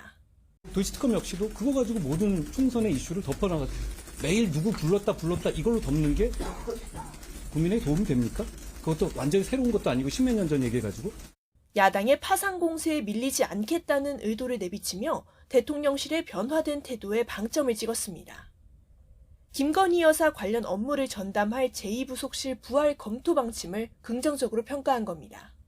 대통령실의 전향적인 어떤 설명을 하신 것으로 보고 그 과정에서 당에서 도울 일이 있다면 착실하게 준비하겠다라는 말씀 정도 드리죠.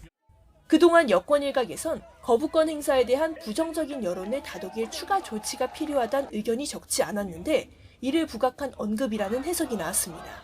당 지도부도 힘을 보탰습니다. 특히 권한쟁의심판 청구 등 법적 대응을 예고한 민주당을 향해 반헌법적 폭주라며 역공수위를 끌어올렸습니다.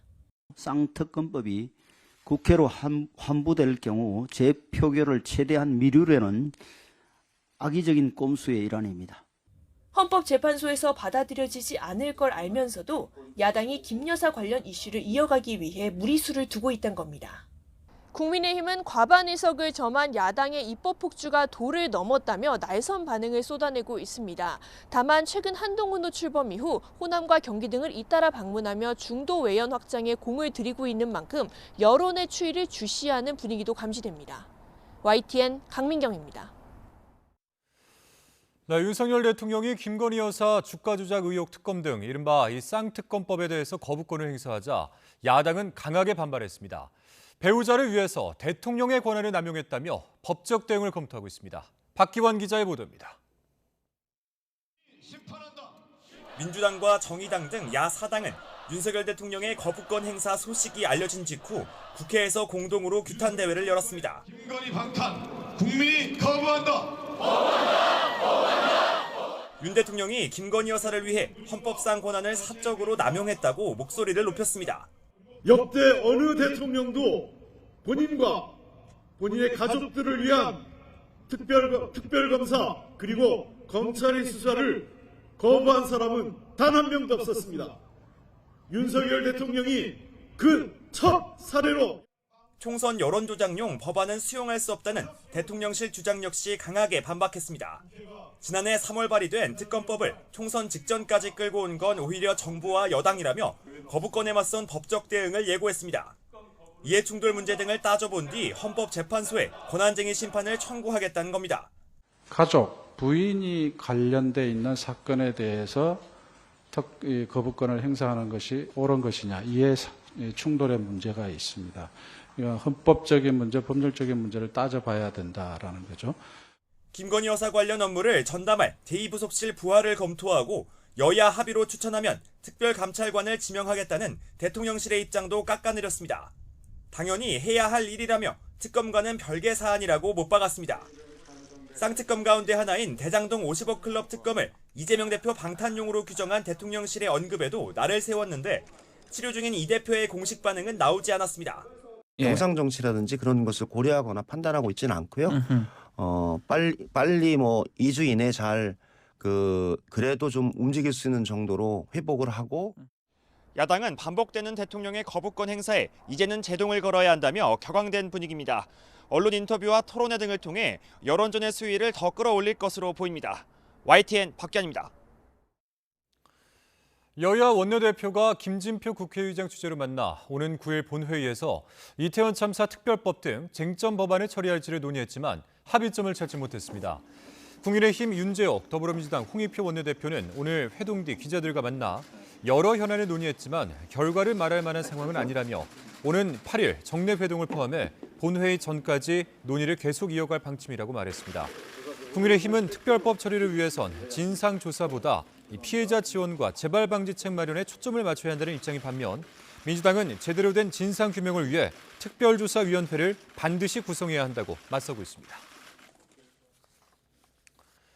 이원석 검찰총장이 이태원 참사 부실 대응 책임으로 수사를 받아왔던 김강호 서울경찰청장의 기소 여부를 놓고 검찰수사심의위원회 판단을 받기로 한 가운데 유가족들이 반발에 나섰습니다. 이태원 참사 유가족협의회와 이태원 참사 시민대책회의는 입장문을 내고 김 청장에게 면죄부를 주려는 건 아닌지 우려된다며 즉시 기소하라고 밝혔습니다. 더불어민주당 이재명 대표 피습 사건을 계기로 증오 정치에 대한 정치권의 자성 목소리가 커지는 가운데 여야는 막말 발언자의 공천 불이익을 주는 방안을 검토하고 있습니다.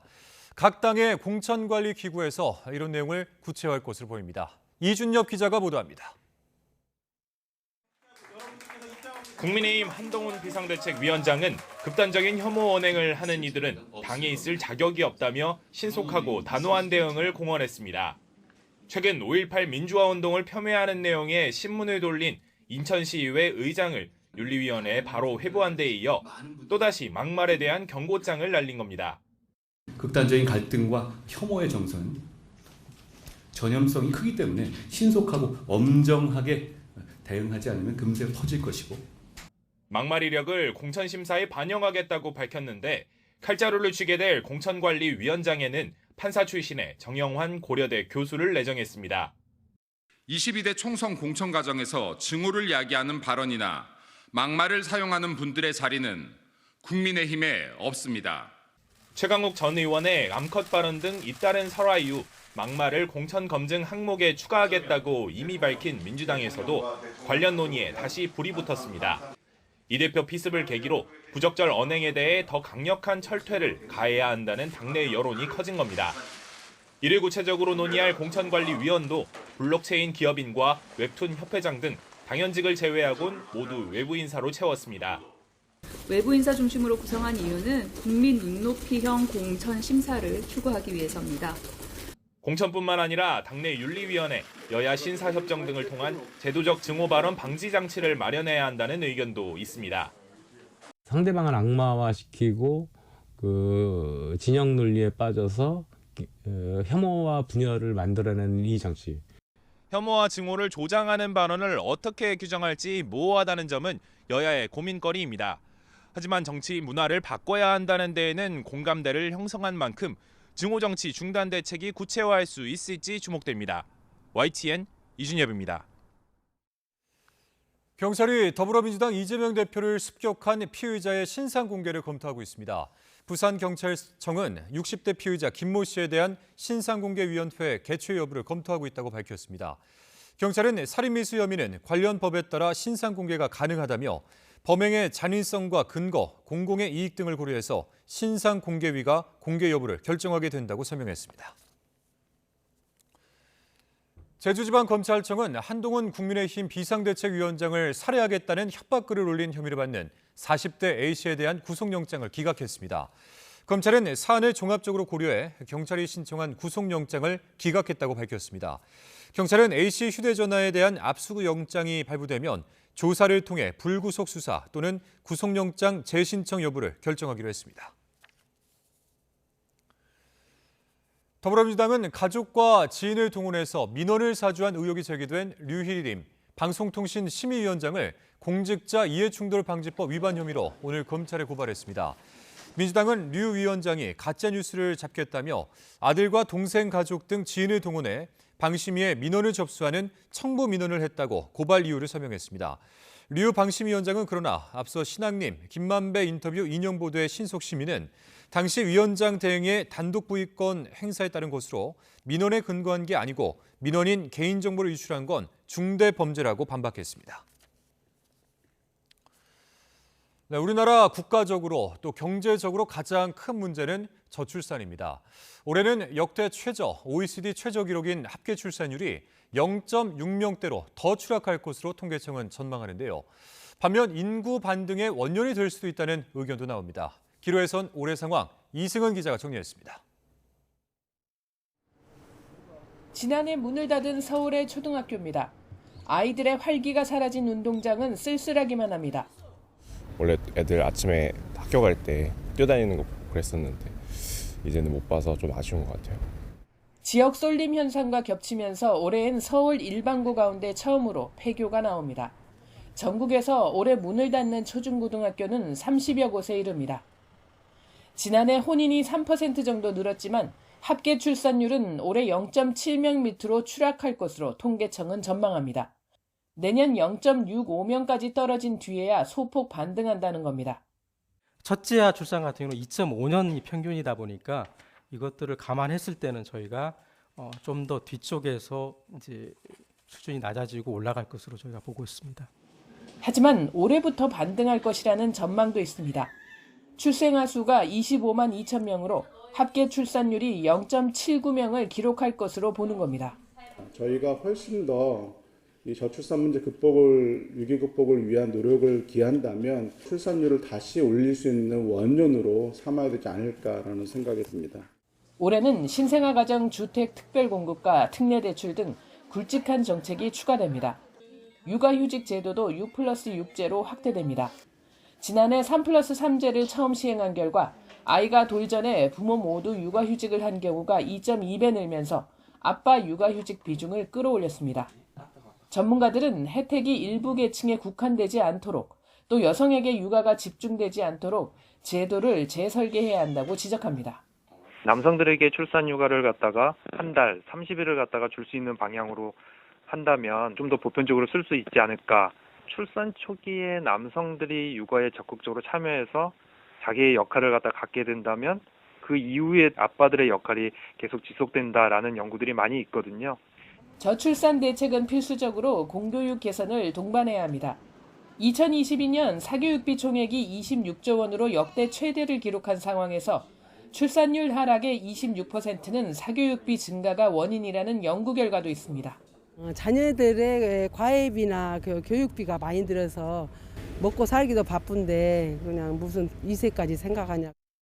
2021년부터 5년간 적용되는 4차 저출산 고령사회 기본계획에 따라 편성된 예산은 51조 원. 이 가운데 실질적인 저출산 대응 예산은 20조 원에 불과합니다. 재원 마련 방안이 포함된 실질적인 처방이 나와야 한다는 목소리가 많습니다. YTN 이승은입니다. 정부가 올해부터 출생아에 지급하는 첫 만남 이용권 바우처 금액을 둘째 아이부터 100만 원 늘리기로 했지만 출산 장려 기대 효과가 크지 않다는 연구 결과가 나왔습니다. 육아정책연구소가 첫 만남 이용권을 쓴 2,000명을 대상으로 바우처 금액이 확대되면 추가로 자녀를 낳을 계획이 있는지를 물었더니 37.7%가 부정적인 답변을 내놨습니다. 이는 1년 전보다 10%포인트 늘어난 수치로 긍정적인 응답은 8.7% 감소해 46.4%에 그쳤습니다.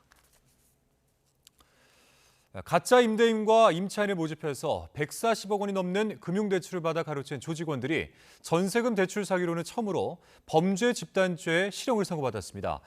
인천지방법원 부천지원은 범죄 집단 조직 활동과 사기 혐의 등으로 재판에 넘겨진 총책에게 징역 14년을 선고했습니다. 또 임대인 모집책 4명에게는 징역 2년에서 7년을, 임차인 모집책 2명에게는 징역 1년에서 6년을 각각 선고했습니다. 검찰은 이들에 대한 처벌이 가볍고 범죄 집단죄에 대해서 일부 무죄가 선고된 공인중개사 2명도 조직원으로 판단된다며 항소했습니다. 스웨덴과 핀란드 등 북유럽과 러시아는 역대급 한파가 덮쳤습니다. 반면 프랑스와 독일, 영국 등 서유럽은 물난리를 겪고 있습니다. 김태현 기자의 보도입니다. 러시아 모스크바 강은 꽁꽁 얼어붙었습니다. 예년 겨울보다 기온이 10도 이상 떨어졌고 한파 경보 속에 거리에는 인적이 뜸해졌습니다. 영하 30도까지 내려간 모스크바는 7, 80년 만에 최저 기온을 기록했고 러시아 일부 지역은 영하 50도의 강추위가 예보됐습니다. Ну, такого, наверное, мороза нет, давно мы не видели такого мороза. Ну, ничего, мы ко всему привыкли. 인근 북유럽에도 한파가 덮쳤습니다. 스웨덴 북부 룰레오는 강추위와 폭설로 도시 기능이 마비됐습니다. 트럭과 승용차들이 길에서 운행을 멈추고 밤사이 통행이 재개되기를 기다렸습니다. Ja, vi gick upp och kollade hur kallt det var. Minus 38 grader. Så det var bara att sätta igång och börja elda i kakelugnen. 핀란드 에논테키오 지역은 영하 43도를 기록했고 노르웨이와 덴마크도 영하 30도까지 기온이 내려갔습니다. 반면 서유럽은 홍수와 폭풍을 만났습니다. 프랑스 북부는 도로와 주택가가 침수되며 많은 이재민이 발생했습니다. 올라프 숄츠 독일 총리는 홍수 피해 지역을 방문해 복구 작업을 독려했습니다. 영국도 곳곳이 물에 잠기며 시민 불편과 재산 피해가 속출했습니다. 겨울 폭풍우가 몰아닥친 벨기에는 많은 집과 건물이 무너지고 파손됐습니다. YTN 김태현입니다. 올해 지구 기온이 작년의 최고 기록을 갈아치울 만큼 오를 수 있다고 세계 기상기구가 전망했습니다. 셀레스트 사울로 신임 WMO 사무총장은 보도자료를 통해 엘니뇨 현상의 영향이 기상에 전면적인 영향을 미치면 올해는 훨씬 더 덥고 극단적 날씨가 나타날 수 있다고 내다봤습니다. WMO는 엘니뇨 현상이 지난해 7월에서 8월부터 빠르게 발달해 왔으며 적어도 올해 4월까지는 이어질 것으로 보고 있습니다. 지구촌 슈퍼 선거의 해 첫 테이프를 끊는 타이완 대선이 이제 일주일 앞으로 다가왔습니다. 12년 연속 집권에 도전하는 친미 성향의 민진당과 정권 탈환을 노리는 친중 국민당의 초박빙 판세 속에 속내를 숨긴 표심의 향방이 주목되고 있습니다. 베이징에서 강정규 특파원입니다. 운전대를 잡은 차이잉원 총통이 라이칭더 후보와 대화를 나누며 차를 몹니다. 감성에 호소한 민진당의 대선 광고 영상. 반중 독립의 정견을 말할 땐 타이완 방언을 썼습니다. 我迄是为了国家安全啦，该派的时阵，有那是爱派啦，因为守护台湾的民主也是上界重要。 자동차 열쇠를 넘겨주는 장면은 재집권의 자신감을 표현한 걸로 풀이됩니다. 你们一定会开得比我更好哦。有他在，没问题。你的眼光不错。跟你学的。 제1야당인 국민당은 민진당의 12년 연속 집권에 의문을 제기하는 표심을 파고들고 있습니다. 지금 같은 양안 대결 구도엔 미래가 없다며 정권 교체만이 환골 탈퇴의 길이라고 강조합니다. 초박빙 판세 속에 속내를 숨긴 이른바 샤이 국민당 표심 결집을 호소합니다. 不希望兵凶战危的你，讨厌制造对立的你，对民进党失望的你，守护中华民国饥饿。 제3후보 커원전은 1996년 직선제 도입 이후 30년 가까이 이어진 양당 기득권을 깨뜨리자고 주장합니다.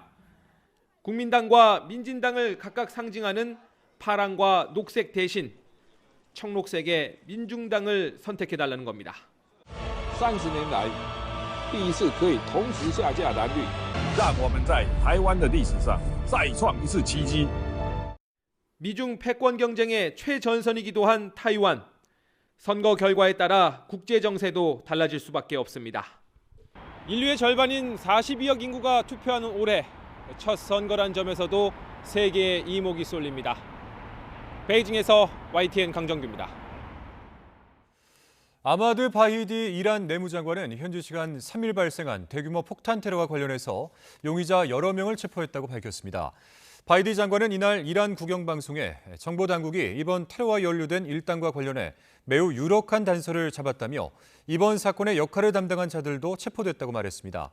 이슬람 극단주의 테러 조직 이슬람 국가 IS는 4일 이 테러의 배후를 자처했습니다. 새해가 시작되자마자 별똥별 우주쇼가 펼쳐졌습니다. 3대 유성우 가운데 하나인 4분의 자리 유성우인데요. 밤하늘을 장식한 화려한 유성우의 모습을 함께 감상하시죠. 정혜윤 기자입니다. 철쭉과 억새로 잘 알려진 경북 산청의 황매산. 차가운 겨울산이지만 보석처럼 반짝이는 별들이 하늘을 가득 메웠습니다. 그런데 쏟아져 내리는 듯한 별빛 사이로 불타며 사라지는 빛이 보입니다. 어두운 밤하늘 곳곳을 마치 경쟁하듯 밝히며 긴 궤적을 보여줍니다. 바로 별똥별입니다. 3대 유성우의 시작을 알리는 4분의 자리 유성우입니다. 3일날 산청에 있는 황매산에서 4일날 아침까지 촬영을 하였습니다. 새벽 4시, 5시쯤에 찍힌 것 같더라고요. 그때 한 집중적으로 한 10개, 15개 정도 찍힌 것 같더라고요. 4분의 자리 유성우는 1월 1일부터 5일 사이 나타나는데 다른 유성우에 비해 짧은 기간 선을 보인 뒤 사라집니다. 4일에서 5일 밤 사이가 4분의 자리 유성우를 1시간에 80개 정도 볼 수 있는 극대기였습니다. 이번 유성우를 놓쳤다면 8월의 페르세우스 유성우와 12월의 쌍둥이 자리 유성우를 기대할 수 있습니다. 특히 페르세우스 유성우는 밤사이 달이 져 관측에 최적의 조건이 형성되는 데다 시간당 최대 100개의 별똥별이 떨어져 올해 가장 화려한 유성우가 될 것으로 보입니다. YTN 정혜윤입니다. 네, 앞서 저희가 속보로 전해드렸는데 연쇄 살해 피해자 이모 씨가 강원도 강릉에서 경찰에 붙잡혔습니다. 경찰은 오늘 밤 10시 45분쯤 강원도 강릉시에서 이 씨를 체포했다고 밝혔는데요. 자세한 내용 취재기자 연결해서 들어보겠습니다. 자, 신정 기자. 네, 사회부입니다. 네, 이 씨가 붙잡힌 상황을 설명해 주시죠. 네, 연쇄살해 피의자 57살 이모 씨는 오늘 밤 10시 45분쯤 강원도 강릉시의 길거리에서 경찰에 체포됐습니다. 경기 일산 서부경찰서는 체포영장을 발부받아 이 씨를 검거했다고 밝혔는데요. 검거 당시 이 씨는 검은색 점퍼 차림으로 여러 차례 옷차림을 바꿔 입은 상태로 알려졌습니다. 범행 동기 등을 조사하기 위해 강릉에서 경기도 일산으로 이 씨를 압송하고 있습니다. YTN이 확보한 이 씨의 마지막 행적이 담긴 CCTV 화면 보시고 계신데요. 이 씨는 지난달 30일 경기 고양시 일산동에 있는 지하 다방에서 60대 여성 주인을 살해한 혐의를 받고 있습니다.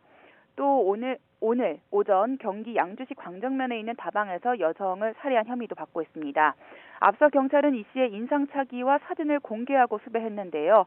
키 170cm, 민머리의 이 씨는 오늘 새벽부터 여러 차례 옷차림을 바꿔 입으며 도주해온 것으로 파악됩니다.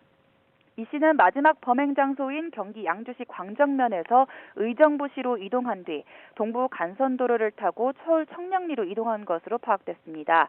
이후 서울 고속터미널과 동서울터미널에서 이 씨의 행적이 발견됐고 강원도 태백, 삼척을 거쳐 강릉에서 체포됐습니다.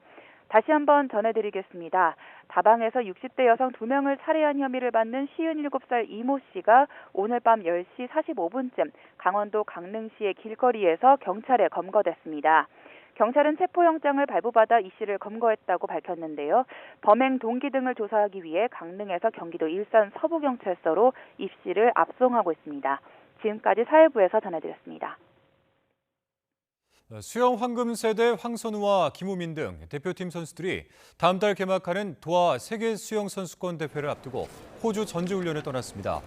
황선우는 다음 달 도하에서 한국 수영 사상 첫 세계 선수권 3회 연속 메달 획득에 나서고 아시안게임 상관왕에 오른 김우민은 자유형 400m에서 개인 첫 메달에 도전합니다.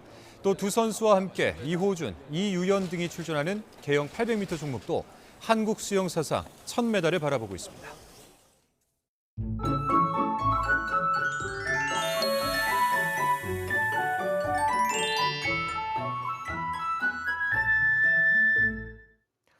찬바람이 불어들고 있습니다. 이 바람이 미세먼지를 밀어내겠지만 기온을 끌어내릴 것으로 보이는데요.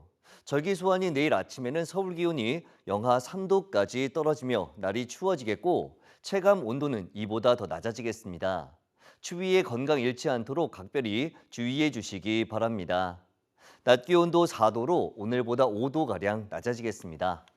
또 아침까지 안개가 매우 짙게 끼면서 도로 살얼음이 나타나는 곳도 있겠습니다. 안전 운전에도 각별히 신경 써주시기 바랍니다.